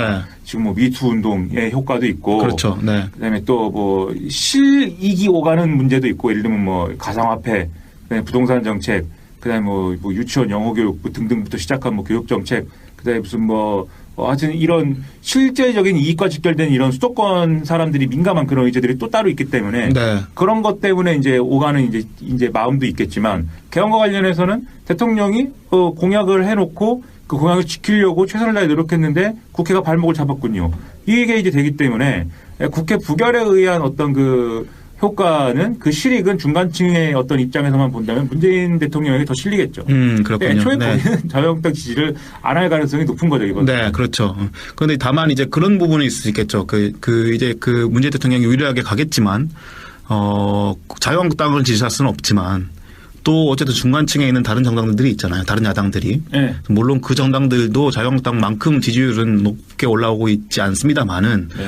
어쨌든 국회 부결 효과가 잘못하면은 그 다른 야당 쪽으로 좀 효과가 갈 그런 가능성은 없을까요? 지금 상황은 그런 것도 말하기 어려운 것 같고, 네. 문재인 정권은 싫지만 자유한국당은 못 찍겠다라고 생각하는 사람들은 소수가 이제 뭐 바른미래당인지 뭐 뭔지 거기 이제 투표를 할 것이고, 네. 대개 투표를 안 하겠죠. 네. 투표를 안 할 경우에 문제는 지금 지방선거 구도에서 그것의 문제는 뭐냐면 원래는 그거를 다 민주당이 갖고 왔어야 되는 거예요. 네. 그 원래 문재인 정권이 싫고 더불어민주당이 싫은 사람들도 지난번에 박근혜 정권 너무 못했기 때문에 그렇죠. 네. 그 분위기를 몰아서 이번 지방선거에서 그까지 다 끌어모아가지고 영남을 뒤집고 그다음에 이제 그 수도권을 이제 그 수도권 몰표를 하고 이랬어야 되는 건데 네. 아까 말씀드린 그 지금까지 정치 구도의 외적인 요인들 뭐 미투 운동이 좀 클 것 같아요. 네. 예. 그다음에 이제 그 말씀드린 대로 이익과 직결되는 가상화폐, 부동산, 교육. 그다음에 네. 이제 약간의 대북 정책의 문제, 네. 대북 정책의 문제도 의외로 이제 젊은 층들은 그것에 민감할 수도 있는 부분이 있어서 네. 그런 것들이 막 섞이면서 중간층 지지가 이제 생각만큼 안 올 수 있어요. 네. 그 수도권 이런 데서는 사실 제대로만 되면 뭐 그게 큰 타격은 없을 수도 있는데 네. 영남 이런 데는 이제 그게 문제죠. 그걸 다 끌어모아야 이기는 건데. 네. 어쨌든 영남이야 뭐 대구 지역은 모르겠습니다만 경북이야 원체 광역자치장 선거는 뭐 어떻게 회복할 수 없는 거고 관건이 되는 곳은 결국은 PK 지역일 텐데 네. PK 지역의 민심이 결국 중간층이 뭔가 움직이는 것에 따라서 넘어가지 않을까 아니면 땡겨올 수 있지 않을까 이런 판단이 든다면 네. 그게 아까 말씀하신 사안들 몇 가지 꼭 북한 문제도 있고 여러 가지 문제들이 있잖아요. 네. 그게 지금은 어쨌든 좀 안 좋은 방향으로 갈 가능성이 크다 이렇게 보시는 건가요? 왜냐하면 지금 어쨌든 지지율이 네. 대통령 지지율이 70%가 나오고 민주당 지지율도 거의 여전히 고공행진을 벌이고 있기 때문에 네. 그 미투 운동이나 이런 안희정 지사의 문제 이런 것들 때문에 역풍이 좀 있다 하더라도 큰 방향에서는 결정적 영향은 없지 않을까 이렇게 보는 분들도 좀 있더라고요. 그렇죠. 네. 이게 가봐야 하는데 왜냐하면 뭐가 더 나올지 어떻게 합니까 사실. 그건 그렇죠. 네. 네. 모르고 그다음에 이제 동네마다 달라요 사실. 네. 그런 거 이제 미투 운동이든지 부동산이든지 이런 거에 많은 영향을 받는 건 수도권인데 네. 서울에서 예를 들면 좀 구체적으로 얘기하면 서울에서 박원순 시장이 또 지금 여론조사상으로는 그렇죠. 네. 박원순 시장이 또 나오면은 뭐 이긴다. 그냥 뭐 무조건 이긴다. 근데 그게 아닌 다른 사람이 나왔을 경우에는 다른 사람이 나오고 야권이 안철수나 뭐 이런 사람으로 사실상 단일화됐을 경우에는 장담은 못한다. 네. 그런 거거든요. 네. 경기도의 경우에는 이게 지난번에 이제 지난주 일요일에 중앙 썬데이라는 신문이 여론조사를 한 걸 실었는데 네. 그 여론조사에 의하면 경기도의 경우에는 지금 이재명 시장이 나오면 이긴다.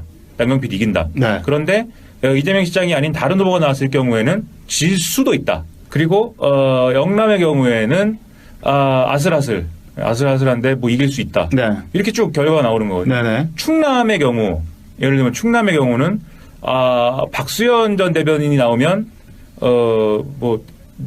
모르겠어요. 아무튼 자진 사퇴했잖아요. 예, 근데 자진 사퇴했죠 물론. 네네. 그러니까 아슬아슬했는데 이 안희정 지사 파장이 어디까지 갈지 모르고. 그거는 충남은 제가 보기에는 안 될 것 같은데요. 네. 그게 뭐 또 모르죠. 우리는 네. 사실 충청도 사람들의 마음을 잘 이해하지 못할 수도 있어요. 그건 그렇죠. 네. 무슨 마음을 잘 표현을 안 하시니까 네. 언제나 사실 그러니까 네. 동네마다 이제 각각의 정책 효과에 대한 어떤 반응들은 다를 수 있죠. 네. 그런 디테일은 있는데 우리가 전반적으로 퉁쳐서 보자면 이제 그런 거라는 거죠. 네.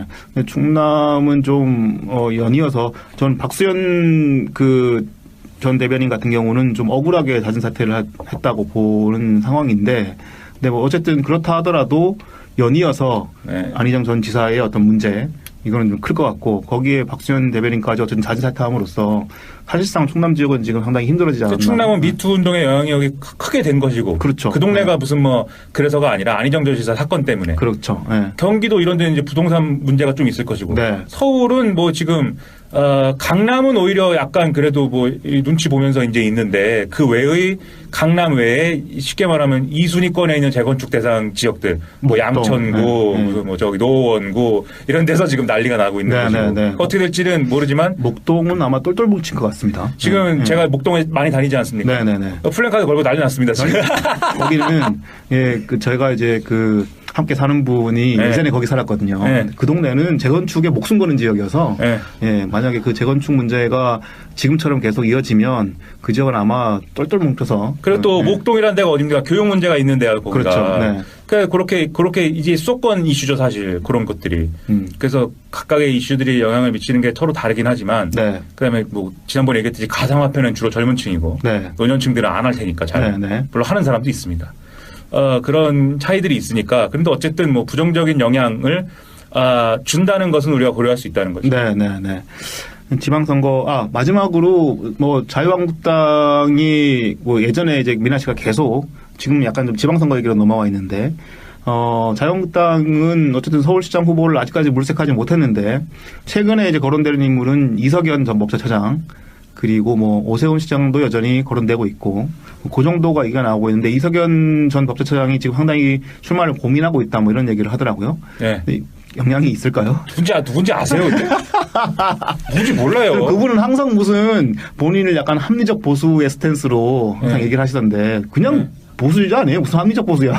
누군지도 모르겠고요. 네. 물론 이름은 이제 알지만. 네. 그게 알게 뭐예요, 그게. 네. 근데 어쨌든 후보를 내세우게 되면 네. 말씀하셨다시피 바른미래당하고의 어떤 그런 암묵적 연대 이런 것들이 좀 흔들리게 되는 걸 수도 있으니까.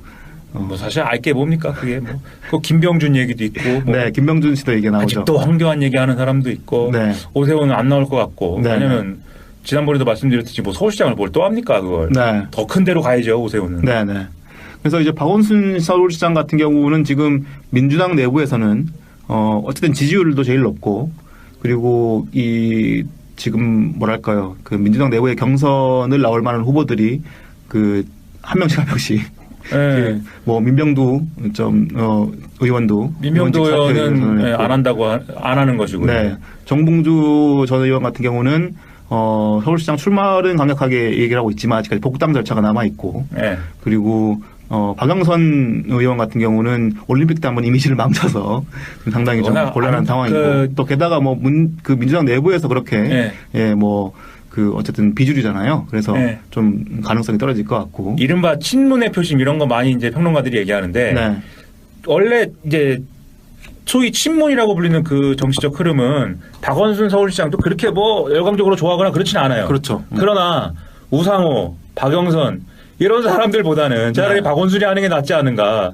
요새 분위기는 그렇기 때문에 경선은 박원순 우위로 갈 확률이 높죠 지금은. 네. 경기도 같은 경우는 뭐 아시다시피 이재명 시장도 아시다시피 친문하고는 좀 거리가 있으니까 네. 그렇게 되면은 그 얘기가 나오고 있는 저는 뭐죠? 전해철 아저씨. 네, 전해철 그분 같은 경우가 가능성이 높다고 보시나요? 어떻게 보시나요? 지금 분위기는 이제 이 친문의 표심이라고 하는 그 흐름은 전해철 의원이 지지하는 분위기예요. 네. 그런데 끝까지 가면 모르겠어요. 왜냐하면 여론조사상으로 지금은 어쨌든 워낙 약하게 나오기 때문에. 네. 근데 만약에 전해철 의원이 될 경우에 경선이 될 경우에 그러면 이재명 지지하는 층이 마지막에 지방선거 본선에 가서 다 전해철 찍어야 되는데 그런 효과도 아마 감안을 해서 계산을 해봐야 될 텐데 네. 지금 경선 구도는 일단은 전해철 쪽으로 이 좀 쏠리는 분위기가 있는 거는 맞는 것 같습니다. 근데 만약에 전해철 후보가 나오게 됐을 때 네. 어떤 야당 입장에서는 좋은 공격 포인트가 되지 않을까요? 문재인 대통령의 최측근 인사가 그렇죠. 출마하게 됐을 때 권력 장악이나 이런 부분에 대해서 지금 이른바 야당들은 네. 전해철 나오면 이긴다고 봅니다. 자기들은 본인들이? 네, 네. 그렇게 계산하고 있어요. 남경필 지사가 뭐 원체 뭐 가족 내 문제나 이런 여러 가지 문제들로 좀 위축되어 있긴 합니다만은 그래도 그쪽 지역에서 언제 좀 나름 기반들이 좀 탄탄하기 때문에 우리 수원 사람. 네. 우리 수원 사람이죠. 그쪽을 뒤집기는 만만치 않을 텐데 현재의 여론을 얻고 가려면은 이재명 시장 같은 경우에 무게감이 있는 인물들이 훨씬 가능성은 있지 않을까 싶은데 민주당 내부에서 어떻게 판단할지 지켜봐야 될 것 잘 같네요. 하겠죠. 뭐 그걸 또 여기 집에 있는 제가 걱정해봐야 뭐. 우리가 걱정해서 될 일은 아닙니다만은 네, 그래도 우리 집이나 잘 신경 써야 도배해야 되는데 곰팡이가 펴가지고. 예, 개헌 얘기부터 시작해서 저희가 지방선거 얘기까지 쭉 이어왔는데 본격적으로 아마 4월부터는 이제 문재인 대통령이 개헌 발의를 21일 하면 그부터는 거의 지방선거 구도로 넘어갈 것 같고요. 물론 이제 변수는 뮤트 운동이 계속 이어져서 여러 문제들을 가지고 있는 인물들에 대한 고발들이 또 나오게 될 것 같고 그런 상황들이 어떻게 이 그 선거 구도에 영향을 끼칠지도 한번 지켜봐야 되긴 할 텐데요. 하지만 지금 구도로서는 개헌이 가장 큰 변수가 될 것 같고 거기에 따라서 지방선거가 어떻게 움직일지를 계속 살펴보시는 것이 상당히 좀 흥미로운 포인트가 될 것 같다. 거기에 아울러서 생각됩니다. 이제 4월에 이제 남북 정상회담과 5월에 그 북미 정상회담까지 가면은 네. 또 그것도 영향을 미치지 않을까 그렇죠. 싶습니다. 영향을 네. 미칠 것 같은데 그 부분의 영향은 아마 대체로 중장년층 이상의 네, 네. 어떤 영향이 되지 않을까 싶은 생각이 들어서 이게 참 그 아이러니한 게요. 그 지난 1년을 돌아보면 남북 관계라고 하는 그 큰 동북아 정서 우리가 이제 디스펙트에서도 지금 지난 1년 동안 제일 많이 얘기했던 게 그 이슈일 겁니다.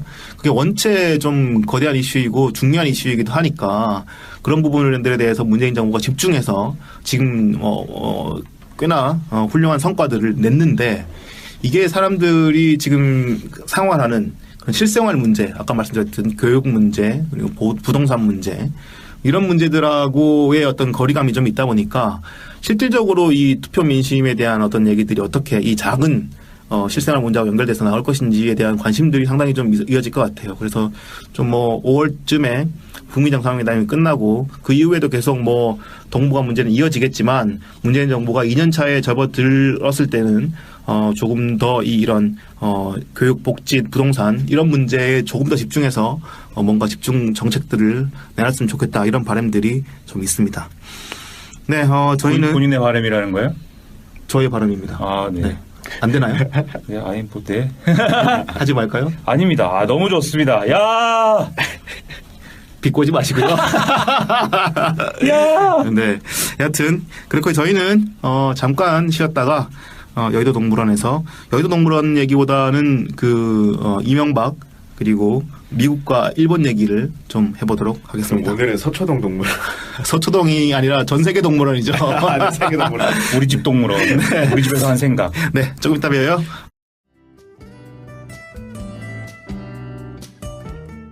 네, 디스펙 속 소코너 김민아의 여의도 동물원. 말씀드렸다시피 오늘은 세계 동물원을 하게 됐습니다. 세 가지 이슈입니다. 이명박 전 대통령이 검찰에 출석했다는 소식 있고요. 그리고 미국의 국무장관이 트위터로 경질을 했습니다. 그런 얘기가 있고 또 일본의 아베 총리가 모리토모 학원 스캔들로 아주 큰 위기에 처해 있는 그런 상황이다. 이 세 가지 얘기를 짧게 하나씩 정리하도록 하겠습니다. 먼저 이명박 전 대통령 검찰 출석 얘기부터 정리하죠. 네, 이명박 전 대통령이 어제였죠. 14일 오전 9시 23분 서울중앙지검 현관에 드디어 도착을 했습니다. 네. 드디어 포토라인에 섰는데요. 네, 입장문 어떤 얘기인지 짧으니까 한번 읽고 무슨 의미인지 한번 네. 분석해 보겠습니다. 네, 이거 성대모사를 제가 하면 좋은데 그렇게는 안 될 것 같아요. 읽어보겠습니다. 저는 오늘 참담한 심정으로 이 자리에 섰습니다. 무엇보다 민생 경제가 어렵고 한반도를 둘러싼 안보 환경이 매우 엄중할 때 저와 관련된 일로 국민 여러분께 심려를 끼쳐드려 대단히 죄송합니다. 또한 저를 믿고 지지해 주신 많은 분들과 이와 관련해 어려움을 겪고 있는 많은 분들에게도 진심으로 미안하다는 말씀을 드립니다. 전직 대통령으로서 하고 싶은 말이 많습니다만 말을 아껴야 한다고 스스로 다짐하고 있습니다. 다만 바라건대 역사에서 이번 일로 마지막이 됐으면 합니다. 다시 한번 국민 여러분께 죄송하다는 말씀드립니다. 네. 여기 마지막이 됐으면 합니다라는 부분은 원래 글로 써놨던 부분에는 이번 일이 모든 정치적 상황을 떠나 공정하게 이루어지길 기대한다 이렇게 써놓고 이제 자기가 말로 하기는 네. 마지막이 됐으면 합니다 이렇게 말했다고 하더라고요. 네, 그게 이제 그 메모에는 써놓고 안 네. 읽은 거죠, 그죠? 네네, 안 읽고 읽으려고 다르게 하다가 얘기하고. 뭔가 약간 네. 정치적으로 민감하다고 판단해서 네. 그렇게 공정하게 하라고 그러면 잡혀가는데 어떡합니까? 봐달라고 해야지. 네, 그래서 검찰에서 이제 조사를 받기 전에 네. 그 이 부장검사랑 뭐 차 한잔 하면서는 이 얘기는 했다고 하긴 하더라고요. 근데 네. 어쨌든 이렇게 발언했는데 편견에 갖지 말고 하라고. 무슨 편견? 이 발언들은 어떻게 좀 보시나요? 무슨 의미가 있을까요? 뭐가 의미가 있습니까, 이게? 보는 사람이 참담하더라고요. 어떻게 그 이명박내 지 아픈 이렇게 썰렁할 수가 있으며. 네, 아무도 아무도- 지지자가 없고 있어요? 이명박 지지 조직 옛날에 무슨 선진국민연대인가 거기 사람들이 문자도 돌리고 했다는데, 네. 오지도 않고, 네. 20몇 명인가 그렇게밖에 안 오고, 이재호와 몇 명 외에는 네. 이렇게 가서 뭐 이재호, 권성동 네. 뭐 이런 권성동은 범죄자가 거기 왜 갑니까? 그러니까요. 예비 범죄자. 윤천도인 것 같은데. 네, 아주 네. 그 칭익의 측근들로 불렸던 네. 그런 정치인들은 일단 모이긴 했습니다만은 네. 그 외에 그 박근혜 전 대통령 때는 우리 아시다시피 많은 지지자들이 와가지고 뭐 그 지지자들이 어떤 분들인지는 좀 그렇습니다만은 여하튼 많은 분들이 와서 응원하고 뭐 태극기 부대도 오고 했었는데 네. 이명박은 아무도 네. 응원해주지 않았다. 측근들도 다 배신해가지고. 네. 그는 이날 이명박이 나온 날 김백준 김백준. 재판을 했다는 거 아니에요. 그렇죠. 네. 김백준이 거기서 읽었다는 거 아니에요. 네. 내가 착하게 살라고 그랬는데 이렇게 돼서 대단히 죄송하다. 그 이명박도 잘못을 인정해라 뭐 이런 얘기 아닙니까? 네, 네, 네. 그러니까 측근 대 이명박의 구도로 이제 앞으로 될 것이다라고들 얘기하는 거 아니에요. 왜냐하면 네. 이명박은 가가지고 검찰 들어가가지고 모든 혐의에 대해서 진짜 그랬냐고, 진짜 걔가 그렇게 진술했냐고, 난 모른다 이렇게 얘기했다는 거 아니에요. 그렇죠. 네. 모른다. 설렁탕 한 그릇 먹고 네. 그리고 이제 그렇게 얘기를 하고 네. 모든 걸 부인하고 나갔죠. 네, 모른다. 그러면은 누가 뒤집어 써야 되는 겁니까? 측근들이 측근들이죠. 뒤집어 써야 돼요. 네. 근데 측근들이 이명박이 뭘 해줬냐고요. 그게 이제 이명박이 대통령일 때야 서로 나눠 먹고 뭐 즐거웠지만 이명박 대통령도 아니고 네. 그렇다고 이명박과 공유하는 어떤 무슨 가치가 있는 것도 아니고 네. 뭐 이 퇴임 이후에 무슨 이명박이 뭐 사람들 잘 챙겨갖고 어떤 뭐를 사업을 한 것도 아니고 지 혼자 살려고 해피하게 살려고 한 거밖에 없는데 철저하게 이익관계로 꾸려진 네. 그런 그 네. 측근들이기 때문에 뭐 하러 뒤집었습니까? 네. 걔를. 네. 측근들이 다 배신해가지고 이명박이 시키고 이명박이 돈을 받았고 이명박이 다 했다고 불고 있는 거 아니에요? 네네네. 측근 대 이명박의 구도. 네. 그렇기 때문에 부정하는 거죠. 자기 혐의를. 그러니까 네. 이렇게 자기 혐의를 부정했기 때문에 이제 구속되는 것만 남았습니다. 네. 안 그래도 지금 영장은 이미 그 결재가 올라가 있고 문무일 검찰총장의 재가만 있으면 바로 영장 청구한다. 뭐 이렇게까지 지금 네. 보도가 나오고 있더라고요. 그래서 이명박 전 대통령의 영장이 청구되는 거는 바로 이어질 수순인 것 같은데 다만 이제 하나 이 전직 대통령이 2명이 감옥에 갇히게 되는 구속되는 그런 상황들이 연이어 생기면 정치적 부담 이런 것들이 있으니까 법원에서 어떻게 판단할지 그 부분은 좀 상황을 지켜봐야 될 것 같긴 합니다. 하지만 어쨌든 지금 이명박 전 대통령은 완전히 궁지에 몰린 상황이고 여기 그 발언에서도 보면 저를 지지해 주시고 믿고 지지해 주신 많은 분들과 이와 관련해서 어려움을 갖고 있는 많은 분들, 이게 어려움을 갖고 있는 많은 분들이 바로 그 측근들이잖아요. 그래서 측근들이죠. 이런 사람들한테 미안하다는 말을 하긴 했습니다만은 그 미안하다는 말만 하면 뭐합니까? 미안하다 너네가 덮었어라. 그러니까 이게 계속 정치 보복론을 얘기하면서 자기가 이제 어떤 그 자신에 대한 정치 보복을 어떤 소재로 해서 보수 지지층이 결집하고 그다음에 여기 자유한국당이 그걸 보고 붙고 그게 지방선거까지 가고 이런 그림이 돼야 되는데 전혀 네.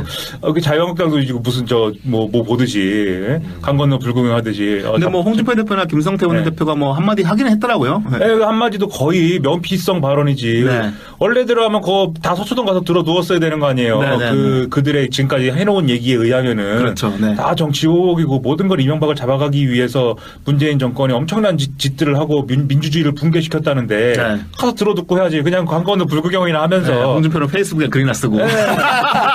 빨리 잊혀졌으면 좋겠다. 네. 잊혀지고 우리는 저 문재인 개헌 욕이나 하면서 사회주의 얘기나 하면서 그렇게 하고 싶다. 네. 지금 국회는 그래서 전면적인 이 앞에서 지방선거 얘기 조금 했지만 전면적인 이 뭐랄까 양당 체제로 가는 거예요. 이 또 때 맞춰 정의당과 민평당이 또 공동교섭단체 하기로 하지 않았습니까? 그렇죠. 네. 그러면 이제 민주당 플러스 정의평화라는 이 어떤 1중대 2중대 제가 정의평화 참 이름이 거창하네요. 네. 네. 제가 1중대, 2중대, 2중대를 비난의 의미로 말하는 게 아니라 제가 그냥 이제 비유를 하자면 1중대, 2중대 이렇게 되는 것이고 네. 자유한국당과 바른미래당의 1중대, 2중대 이렇게 되는 것이고 네. 이렇게 맞붙는 상황이기 때문에 여기에 무슨 또 우리 또 이명박이나 뭐 이런 박근혜 뭐 이런 얘기가 설 자리는 크게 없는 것 같다. 네네네. 저는 또 이제 1년 사이에 저희가 전직 대통령 2명이 이제 검찰에 서는 걸 보면서 국민들이 사실 참담한 심정을 느끼는데 제가 네. 좀 보면서 아쉬웠던 거는 다 하나같이 내가 지시한 게 아니다. 이제 이렇게 얘기를 하는데 그건 좀 약간 철학적인 질문이거든요. 대통령으로서의 개인이 어디까지 자기가 책임을 져야 하는 것 같고, 그럼 자기가 그렇게 지시 안 해서 그럼 해피하게 살 거였으면 대통령 안 했어요. 대통령이 됐으면 자기가 지시하지 않았더라도 자기 권한 안에서 생길 수 있는 부분에 대해서는 어떤 도의적인 책임을 지는 것이고, 그게 법적 책임으로 이어질 수 있는 것인데, 네네네. 그냥 뭐 자기는 몰랐다, 그냥 뭐 지시하지 않았다. 아니 그리고요 이게 아쉽더라고요. 그 이명박 같은 경우는 이렇게 네. 박근혜 전 대통령 같은 경우는 약간 다를 수 있어요. 근데 네. 이명박 같은 경우는 이게 무슨 어떤 정권을 어떻게 뭐 정치적으로 뭔가를 잘해보기 위해서 뭔가 하다가 이게 발생하는 그런 문제가 아니라 철저하게 개인의 이익을 챙기고 뭐 뇌물 받고 뭐 이런 또 다스 뭐 이렇게 실소유 아닌 걸 실소유처럼 이렇게 해서 막 재산 불리고 비자금 만들고 이런 혐의인데 그러니까 검찰도 수사는 어려웠지만 네. 수사는 워낙 잘 숨겨놔가지고 수사는 어려웠지만 그 수사해놓은 걸 가지고 이게 이제 혐의를 만드는 거는 매우 쉬웠다는 거 아니에요? 그렇죠. 네, 너무 대가 관계가 명확하고 돈을 받은 게 명확하니까. 네. 그러니까 돈을 그렇게 계속 모으고 싶었으면 대통령을 하지 말았어야지. 네. 근데 또 돈을 다 모아놓고 다 숨겨놓고 자기 돈 없다고 네. 변호인 좀 해줄 사람들 모집한다고 얘기도 하고. 그거는 이해가 또 가는 측면도 있어요. 네. 왜냐하면 주로 가지신 돈이 다 부동산이나 그렇죠. 이런 네. 이제 자산의 형태일 것이고. 네. 그리고 뭐 비자금에서 뭔가 뺐으면 바로 걸리고. 그렇죠. 추적당하고. 그렇죠. 그리고 뭐 대출을 받자니 그것은 또 추징당한다 그러고. 네. 그리고 그 변호사들도 맞기 싫으니까 원래 뭐 한 시간당 50만 원 정도 불러야 되는 거를 대통령이시니까 그러면 70만 원 할까요? 그러면 그럼 70만 원 내야 되나? 그럼 좀 생각해 보니까 90만 원 할까요? 이렇게 계속 이러니까 이제 네. 얘기가 그렇게 되는 거죠. 네. 맞고 싶겠어요 이명박 너무를 지금?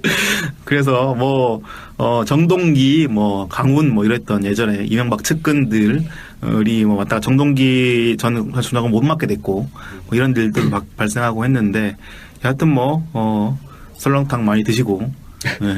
아니 점심 설렁탕 저녁 곰탕 이렇게 먹었대요. 네, 네. 탕을 이렇게 좋아하시고 국밥을 좋아하시니까 소화가 잘 되니까. 네. 들어가시기 전에 맛있는 거 많이 드시고 네. 하시기를. 우리도 점심으로는 설렁탕을 그러면 먹어야 되나? 그럴까요? 네. 그리고 좀 미국 얘기와 일본 얘기도 좀 해보도록 하겠습니다. 트위터로 경질된 렉스 틸러슨 미 국무장관 그리고 마이크 폼페이오라고 하는 CIA 국장이 신임 국무장관이 됐습니다. 어떤 얘기인가요? 네, 도널드 트럼프 미국 대통령이 13일 렉스 틸러슨 국무장관을 트위터로 해임하고 마이크 폼페이오 중앙정보국 국장을 신임 국무장관으로 임명하겠다고 밝혔습니다. 네. 트위터에서 트럼프 대통령은 그동안 공무를 수행해준 틸러슨 장관에게 감사의 뜻을 전한다고 짧게 밝혔는데요. 워싱턴 포스트의 보도에 따르면 트럼프 대통령은 지난 9일 틸러슨 장관에게 장관직에서 물러날 것을 요청했다고 보도를 했습니다. 네네네. 당시 아프리카 순방 중이었던 틸러스 장관은 트럼프는 일정을 축소하고 10일 귀국한 것으로 밝혀졌고요. 네. 워싱턴 포스트는 트럼프 대통령은 북한 김정은과의 정상회담과 무역 협상 등을 앞두고 있는 상황에서 변화가 필요한 시점이라고 생각했다고 세 명의 백악관 관계자의 말을 인용해 보도를 했습니다. 네, 이거 좀 갑작스러운, 물론 이제 그 내부에서야 계속 뭐 트럼프가 틸러슨이랑 저랑 맞지 충돌했죠. 않고 네네. 충돌했다 이런 얘기는 있었습니다만은 여기도 이렇게 나오다시피 김정은과의 아주 그냥 중요한 정치적 일정을 앞두고 있는 상황에서 국무장관을 경질하는 것은 그것 때문에 경질을 했다라는 얘기가 여기서 나오는 건데 어떤 의미인가요? 해석은 여러 가지 나오는데 제일 이제 뭐랄까 합리적이고 그래도 말이 되는 방식의 해석은 어쨌든 틸러슨하고는 계속 삐그덕 됐으니까 네. 그러니 북미 대화 국면에서 그런 삐그덕대는 사람을 어쨌든 국무부는 이제 외교를 이제 다 해야 되는데 그런 삐그덕대는 사이인 사람을 국무장관에 앉혀놓고 북미 대화 국면으로 가기는 어렵다 네. 이렇게 판단해서 자기랑 마음이 잘 맞는 사람을 이제 뭐 국무장관으로 앉힌 것이다. 그리고 북미 대화 국면을 국무부가 만든 게 아니라 CIA랑 우리 국정원이랑 이제 소통해서 만든 것이기 때문에 차라리 이 사람이 국무장관을 하는 게 앞으로 도움이 될 것이다라고 아주 합리적으로 생각하였다. 네. 이게 이제 아주 합리적인 해석이고. 네. 다소 이것보다는 덜 합리적으로 보일 수 있지만 그래도 좀 말이 되는 해석은 어쨌든 틸러슨이라는 사람이 일을 잘 못했다. 그래서 국무부를 장악하지도 못했고 그렇다고 국무부에 가서 트럼프의 논리를 관철시키지도 못했고 네. 오히려 국무부에 있는 기득권 이 외교 관료들에게 휘둘려서 트럼프에게 그들의 이제 어떤 그 주장을 오히려 트럼프에게 갖고 와서 대변하는 모양새가 됐고 그리고 엑손모빌의 CEO를 했기 때문에 그런 어떤 거대 조직의 관리나 이런 것들을 잘 할 수 있을 거라고 생각이 됐는데 그런 기대에 못 미치는 상황에서 네. 북미 대화 국면으로 갔기 때문에 트럼프가 이제 잘랐다. 이게 이제 두 번째로 합리적인 그런 이제 스토리인 것 같고. 네네. 세 번째로 이제 제가 이게 아마 세 번째 트럼프가 밝히는 이유. 트럼프가 밝히는 이유는 생각이 많이 안 맞았다는 거 아니겠어요? 네네. 근데 어떻게 이제 볼 수 있냐면 예를 들면 이란 핵합의 같은 경우 이란 핵합의 같은 경우가 오바마 정권이 한 것이기 때문에 트럼프는 그 이전으로 되돌리고 싶어요. 왜냐하면 이란 핵합의 때문에 사우디아라비아가 이 중동 세계에서 약간 이제 발언력이 좀 감소하고 그다음에 이란을 중심으로 한 이 중동 질서의 재편이나 이런 것들이 모색이 되는 상황이었는데 네. 그걸 다시 사우디아라비아 중심으로 돌려놓는 게 트럼프의 이 중동 정책 아니에요? 네네. 그렇기 때문에 이란 핵 합의를 다시 오바마 정권이 한 이전으로 되돌리고 싶은데 틸러슨이 거기 반대했다는 거죠. 네. 그리고 뭐 그 이외에 중국에 대한 입장이라든지 뭐 이런 것들도 다 달라요. 이 틸러스는 중국을 그래도 좀 우호적으로 갖고 가고 싶은 그런 입장인데 지금 마이크 폼피오 이런 사람들은 중국에 대해서도 강경하고 북한에 대해서도 강경하고 다 강경한 입장이니까 네. 그런 게 다르다. 이제 그런 얘기를 트럼프가 하고 있죠. 근데 마지막 해석이 이제 제가 이게 아마 실체적 진실이 아닌가라고 생각하는 건데 틸러슨이 트럼프한테 도전하는 거죠. 그림이 예를 들면 무슨 일이든지 사실 내용은 뭐 그게 온건파가 됐든 강경파가 됐든 뭐든지 트럼프가 했다고 얘기하면 되는 거 아닙니까? 네. 트럼프 대통령이 우리 그 특사단이 가서 북한이 이런 제안을 했습니다라고 얘기를 하니까 막 좋아하면서 커봐라 내가 뭘 했느냐 주위의 미국인들한테 미국 관료들한테 내가 대화를 해야 된다고 하지 않았느냐 그랬잖아요. 근데 트럼프가 그랬습니까? 트럼프 뭐 파이어 앤 퓨리 얘기하고 뭐 그렇죠. 안 그랬잖아요. 네. 근데 자기가 대화를 한다 성과가 나니까 커봐라 내가 뭘 했느냐. 그 트럼프 스타일이라는 거죠. 우리 네. 한국에도 많죠. 네, 한국에도 네. 뭐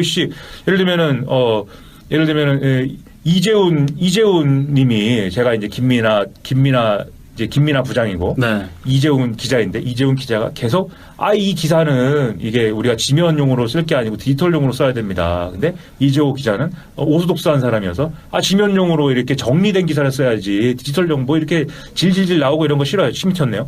그런 질질 나오고 싫어요. 이렇게 얘기하고 둘이 싸우고 있는데 김민아가 뭐 결정도 안 내려주고 이 지면용도 좋고 뭐 디지털용도 좋고 이러고 있다가 뭐가 이제 디지털 기사에 성과가 났다. 네. 그러면 김민아가 갑자기 그러게 내가 이재훈 맞다고 했지 않냐고 뭐 이렇게 얘기하는 거죠. 네네네. 트럼프 그런 스타일인데 틸러슨이 거기 안 맞추잖아요. 네. 틸러슨은 트럼프하고 자기가 무슨 국면을 만들든 그게 트럼프의 어떤 트럼프 덕입니다 이렇게 얘기하는 게 아니라 트럼프 얘기와는 다른 얘기를 한단 말이에요. 네, 네. 그렇기 때문에 트럼프는 거의 황상이 되고 싶은가 봐요. 예, 뭐 그렇기 때문에 말이 안 맞고 그다음에 틸러슨한테 무슨 얘기를 하면 틸러슨이 그렇게 눈을 굴린대요. 네. 기분이 나쁘잖아요. 네. 눈을 굴린다는 것은 네 얘기 아닌 것 같은 데니까 네, 네. 승질이 나는 거예요. 트럼프는. 네.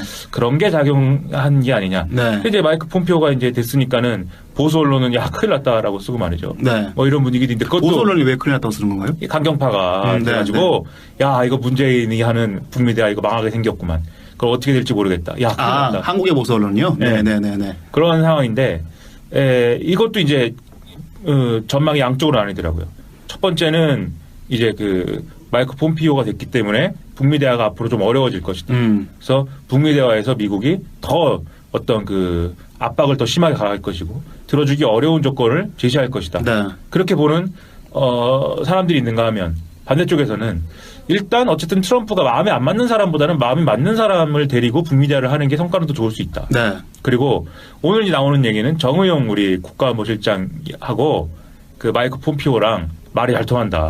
왜냐면은 마이크 폼피오가 CIA에 있을 때 그 코리아 미션 무슨 조직을 만들었대요. 네. 한국 문제를 전담하는 조직을 만들었는데 거기 이제 맡고 있는 사람이 앤드류 김인가 그런데 이거 이제 여기서부터 얘기가 한국적이 되죠. 네. 앤드류 김하고 정우영이랑 무슨 오촌 네, 무슨 오촌인가 그래가지고 뭐 앤드류 김이 정우영을 뭐 아저씨라고 부르든지 뭐 그런다. 네. 말이 잘 통한다. 그게 네. 그래갖고 그게 좋다. 오늘 그래서 정우용 실장에 집중하는 기사들 동아일보, 중앙일보, 조선일보 쫙 났어요. 네, 네. 정우용 실장 캐릭터를 대표적인 친미통 이래가지고 뭐 엄청 사진 실어주고 뭐 이렇게 났어요. 네. 제가 볼 때는 청와대 핵심 관계자가 뭘 한 것 같아요. 네. 거의 핵심 관계자 말 멘트도 막 나오고 그다음에 오늘 또 이 조중동에 실린 핵심 기사는 뭐냐면 포괄적으로 해결하자. 그러니까 남북 대화든 북미 대화든 뭘 하든 간에 지금까지는 단계적 해법이지 않습니까? 네네네. 남북 북미 대화를 시작하면 북한한테 뭘 주고 그다음에 북한한테 뭘 주면 북한은 반대급부로 뭘 하고 그 반대급부로 북한이 뭘 하면 우린 또 뭘 하고 이렇게 단계적으로 해결해 나가는 그림이었다면 그런 그림들이 너무 이렇게 지지부진하게 이어지기도 하고. 네, 중간에 막 배신 때리고 이러니까 네, 그러니까 서로 이렇게 막 자꾸 주고받는 그런 거래들을 네. 자꾸 단계적으로 하게 되면은 아무래도 변수가 너무 많죠. 네. 그래서 포괄적 해법으로 하자. 네네. 북한의 비핵화하고 북미 수교를 포함한 체제 보장을 한 큐에 이번에 해결하자. 네. 라고 이 청와대 핵심 관계자가 말을 하더라가 네. 오늘 조중동 기사거든요. 네. 근데 이게 청와대 핵심 관계자가 그 전까지 그렇게 말 안 했어요. 네. 그렇게 말을 안 했는데 무슨 핵동결이 있고 뭐 비핵화가 출구 뭐 이런 거였는데 왜 오늘 그 얘기가 나오냐고요. 그건 어디서 오는 부상이냐고요. 그것은 마이크 폼피오 영향이 있는 거죠. 네. 네. 그렇게 본다면 상황은 그러면 우리가 결론적으로 얘기하면 뭐 아니면 도다. 이것은 실패하면은 군사부전까지 가는 것이고 네. 이번에 북미 대화가 성공하면은 한 큐 해결하는 모델까지 가는 것이고 네. 그래서 우리는 이 불확실성의 세계에 살고 있다는 것이죠. 트럼프는 노벨 평화상을 받고 싶지 않을까요? 이제 그런 욕망도 있겠죠. 그런 욕망도 있겠는데 네. 그것보다는 노벨 평화상까지는 제가 볼 때는 그건 이제 나중 문제인 것 같고 좀 제발 선거를 이겨야 되는데 지금 오늘도 지금 선거 전망이 어렵다고요. 펜실베니아 무슨 뭐 어디서 저 보궐선거 지금 뭐 대표하고 있는 모양인데 네, 맞습니다. 그게 원래 지난번에는 트럼프가 대선에서 20% 이긴 지역인데 지금 박빙으로 나와가지고 거기가 대표적인 러스트벨트 중 하나인데 네. 그래가지고 아주 간이 지금 아주 쪼그라든 상태라고요. 그렇죠. 네. 그런 상황입니다. 트럼프가 네. 노벨 평화상 받으면 자기 갖고 있는 건물 전부 다 노벨 평화상 모양으로 그걸로 장사할 것 같은 느낌. 그럴 수도 있겠네요. 네. 자, 그리고 마지막으로 아베의 모리토모 학원 스캔들. 이게 작년쯤에 저희가 한번 정리해드린 적이 있는 이슈인데 아사히 신문의 특정 보도로 인해서 다시 한번 불거졌습니다. 어떤 얘기인가요? 네, 뭐 지난해 아베 신조 일본 총리 지지율 20%까지 떨어뜨리면서 위태로운 지경으로 몰고 갔던 사학 스캔들이 다시 불이 붙었습니다. 네. 공무원들이 스캔들을 덮기 위해서 공문서를 조작했다는 의혹이 불거지고 9일 국세청장이 사임하고 뭐 담당 공무원이 목숨을 끊는 사건이 잇따라 발생하면서 이렇게 불거진 건데요. 네. 아베 사학 스캔들이라고 하면 모리토모 학원이라는 극우 사학 법인 이사장이 아베 총리와 친분을 내세워서 국유지를 시가의 8분의 1 가격에 사들였다가 들통난 사건입니다. 네네. 당시 모리토모 학원 이사장은 초등학교를 새로 짓겠다며 아베 총리 부인 아키에 여사 친한파로 좀 유명하시죠. 네. 명예교장으로 위촉한 뒤 재무성 관리들과 만나 가격 흥정을 한 것으로 알려졌습니다. 네, 이게 그렇게 작년에 일단 상황에 보도가 나왔었다가 그래서 이제 네. 아베 정권이 지지율이 20%까지 추락하고 여기 내각제니까 20%까지 추락하는 게 상당히 이어지면 거의 내각 해산해야 된다 뭐 이런 상황이 갔다가 아베가 이제 이 총선에서 승부수를 걸어서 네, 지난번에 저희가 한번 이걸 방송해드렸었습니다. 네. 네, 야당 쪽이 분열하고 붕괴하면서 다시 아베가 이 선거를 통해서 이 그 정치적인 지지를 다시 획득하는 그런 방향으로 해서 입지가 공고해지니까 스캔들도 잠깐 이제 조용했었는데 지난 2일 아사히 신문이 이 아까 말씀드린 그런 공문서 위조 특종을 하게 되면서 네. 상황이 다시 바뀐 겁니다. 그 내용 한 번 더 아사히 신문이 어떤 내용을 보도한 건가요? 아사히 신문은 그 국세청이 국유지를 팔 때 작성한 공문과 문제가 된 뒤 국회에 제출한 공문이 서로 다르다 이렇게 보도를 했는데요. 9일에는 일부 문구만 사라진 게 아니라 A4 용지 7쪽 분량 중 2쪽 분량이 사라졌다고 추가 폭로 보도를 했습니다. 네. 매매 계약을 맺을 때 쓴 공문에 계약경이라는 항목이 있었는데 그 부분도 통째로 빠졌다는 건데요. 아사히뿐만 아니라 마이니치 신문도 독자적으로 공문을 입수한 결과 계약 당시 공문과 국회에 낸 공문이 달랐다고 보도를 했습니다. 네, 그러니까 이게 아사히 신문이 먼저 이 공문을 입수해서 그 문구가 사라진 게 만이 아니라 네. 이 계약 경위라고 하는 것에서 이렇게 아주 결정적인 어떤 그런 문제의 내용들이 담긴 것을 추정이 되는데 네. 이 내용이 아예 통째로 사라졌다 이거를 보도한 거고 마이니치 신문도 그냥 아사히 신문 보도를 받아 쓴 게 아니라 네네. 독자적으로 그 공문을 또 한번 입수해봤더니 아사히 신문 얘기가 맞더라 네. 그렇게 해서 이 국회에서 이렇게 낸 공문이 조작된 것이고 그래서 국회에서 이렇게 당시 스캔들이 무마되는데 결정적인 영향을 미친 사안이 전부 다 조작된 것이다 이렇게 얘기를 한 거고요. 그래서 아까 말씀드린 대로 국세청장이 사임하고 네. 그리고 매매 당시를 맡았던 그 직원이 고베시에 있는 자기 집에서 목매서 자살하고 이런 일들이 발생하면서 아베 정권의 도덕성에 치명상이 되고 있는 상황입니다. 이 사안은 좀 어떻게 보면 좋을까요? 이것은 뭐 그러니까 아베로 안 된다고요. 세상이 이게. 네. 아베 신조로 안 되고 이게 이제 나온 게 이제 보고 이제 여러 사람들이 야 아베 신조가 상당한 위기다. 근데 어쨌든 지금 이제 그 의회 내 분포로 보면은 정권 교체는 뭐 어렵지만 어쨌든 이제 뭐 심각한 문제죠 이게. 네. 아베 신조 대국민 사과까지 했는데 네. 대국민 사과했습니다. 이게 좀 미안하다고 했는데 그럼 누군가 책임을 져야 될 거 아닙니까? 그렇죠. 네. 근데 아베 신조가 물러날 수는 없고. 그럼 이제 재무성이 한 일 아닙니까? 네. 그 재무성이 한 일이고 최소한 조작을 했는데 아베 신조는 자기가 시키지 않았다고 하니까 그 최소한 알아서 한 거 아닙니까? 네. 그러면 최소한 우리가 믿어줘야 되니까 또 믿고 보는 아베 네. 우리가 믿어줘야 되니까 아베 신조가 안 했다 그러면 시키지 않았다 그러면 최소한 누군가 알아서 한 것이고 그러면 누군가 알아서 한 게 그들 말로는 이제 손타쿠라고 하는 그 네. 뭐라고 합니까? 그 알아서 기었다. 알아서 긴 거니까. 그럼 알아서 긴 거에 책임자가 그만둬야 될 거 아니에요. 네. 그게 이제 아소다로거든요. 네. 아소다로 전직 총리고 지금은 부총리 겸 재무성 대신이고. 네. 그 양반이 근데 안 그만둔다고 그랬어요. 네. 그 아베 신조도 뭐 안 그만두나 보죠. 이렇게 얘기했어요. 네. 저는 못 잘라요. 그 아소다로를. 아소다로가 엄청나게 이 자민당 내에서 네. 권력자이잖아요. 그래서 뭐. 근데 지금 상황이 뭐 또 사실 그렇지도 않은데 근데 아소다로와의 어떤 일종의 당내 구도로 보면 공동정권과 비슷하기 때문에 그렇죠. 네. 아베 신조가 이 동업자를 이제 자를 수가 없는 거죠. 그리고 이렇게 되는 결정적인 이유는 9월 달에 총재 선거를 하기 때문에 네. 이 총재 선거에서 아베 신조가 이겨야 총리가 3년임이 되고 그렇죠. 그래서 이제 그 도쿄올림픽까지 성공적으로 치르고 개헌도 할 수 있고. 네, 개헌까지 하고 멋있게 이제 나갈 수가 있는 건데 그래서 개헌 구상에는 이것 때문에 또 타격하게 생겼다고요. 네. 그러면은 원래 아베 신조는 이번 총재 선거에서는 그냥 대략 이렇게 저렇게 해서 나를 지지해줬으면 좋겠다라는 그냥 대략적으로 그래서 거의 이제 의미가 없는 선거를 하거나 아니면은 그냥 대충 이렇게 아무도 안 나온 상태에서 추대가 됐으면 좋겠다라는 입장이었는데 네. 왜냐면 지난번 중요 선거도 그렇게 이 아케 스캔들에도 불구하고 대승을 했으니까. 그렇죠.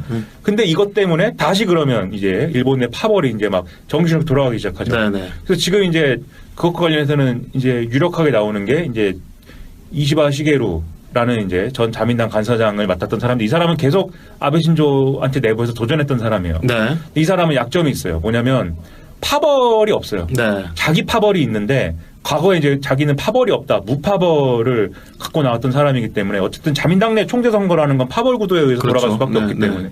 근데 이 사람은 그래서 비아베 파벌이 연합해서 그림을 만들지 않는 이상 얘는 이제 그게 어렵습니다. 근데 네. 지금 여론조사를 해보면은 이시바 시게루가 높게 나와요. 네. 총리에 어울리는 사람 해가지고 그런 이제 국민 여론은 있고 그다음 이시바 시게루의 입장이 또 약간 애매해요. 좌충우돌을 해요. 그래서 개헌은 지금 아베 신조가 개헌 원래 이제 그 천황제를 기반으로 하는 아름다운 나라에서 후퇴를 거듭해서 이 평화헌법 그대로 두되 이 자위대를 보유하는 것에 대한 근거 조항을 헌법 구조에다 만들자. 사망을 추가하자. 이것으로 이제 후퇴한 상황이거든요. 네. 근데 28시계로는 그걸로는 안 된다. 교전권 인정까지 가야 된다. 그래서 개헌에 대해서는 더 우익적인 입장이에요. 더 우익적인 입장이네요. 그런데 이 동아시아의 침략 전쟁이라든지 또는 우리나라의 주요한 문제인 이런 위안부 문제 강제 끌고 간 거 이런 것에 대해서는 인정하자라는 입장이에요. 또. 네네네. 그러니까 막 이거는 극우적인데 이건 좀 자유주의적이고 네. 양쪽으로 막 이렇게 좌충우돌하는 입장을 그동안 보여왔어요. 네, 군사적으로는 극우적이고, 네. 그러니까 일반 외교 관계 문제에서는 조금 더 상대적으로는 네. 좀 유연한 그런 입장인 거죠. 네. 네. 근데 일본 파벌들이 뭐 각자 다 그런 식이에요. 막 네. 예. 그런 상황인데 그래서 이 사람이 될지 안 될지는 이제 나중에 이제 파벌의 합종연행에 달린 것 같고 네. 지금 제1 파벌이 아베 신조의 파벌이고 그렇죠. 네. 그다음에 두 번째 파벌이 이제 거의 신문에 나오는 건 누카가파라는 게 있습니다. 네. 누카가라는 사람이 파벌 영수 누카가파인데 기원은 이제 하시모토 류타로 더 기원은 이제 뭐 사토 에이사코까지 가야 되는데 그거 뭐 거기까지 갈 필요 없는 것 같고 네. 하시모토 류타로 때 이제 파벌인데 90년대죠. 네. 90년대 말이죠.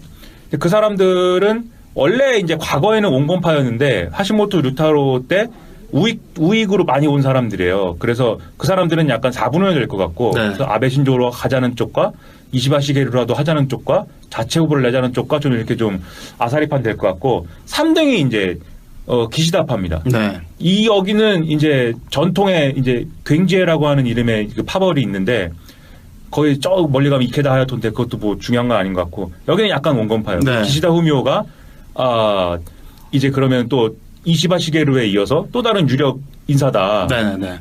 신문에 나죠. 네. 그 여기는 문제는 뭐냐면 단독으로는 여기도 집권을 못해요. 그렇죠. 그 다른 파벌이랑 연합을 해야 되는데 다른 파벌들이 다 온건파가 아니에요 지금. 네. 그래서 각이 안 나와요 그게. 그래서 그것도 이제 쉽지는 않고. 그래서 어영부영해서 아베 신조가 또 할 수도 있다. 또 할 수도 있어요. 또 할 수도 있는데 바뀌는 수도 있고 바뀐다면 근데 바뀐다고 해서 자민당의 현재 집권 자민당 정책이 뭐 크게 바뀌지는 않을 것 같고. 네. 그리고 또 하나 전망해 볼 수 있는 것은 그런 이제 변화가 없는 상황이지만 이시바 시게루 같은 사람이 만약에 앞으로 어쨌든 간에 장기간 한 6개월 남은 거 아닙니까? 6개월 동안 뭔가 자기가 유리한 판을 만들고자 한다면 정계 개편을 촉발할 수도 있습니다. 네네네. 정계 개편이라는 건 우리 고이케 유리코와 함께 있는 희망의 당 있지 않습니까? 그렇죠. 네. 거기를 쪼개서 데리고 오든지. 네. 왜냐하면 고이케 유리코랑 이시바 시게루랑 뭐 친해요.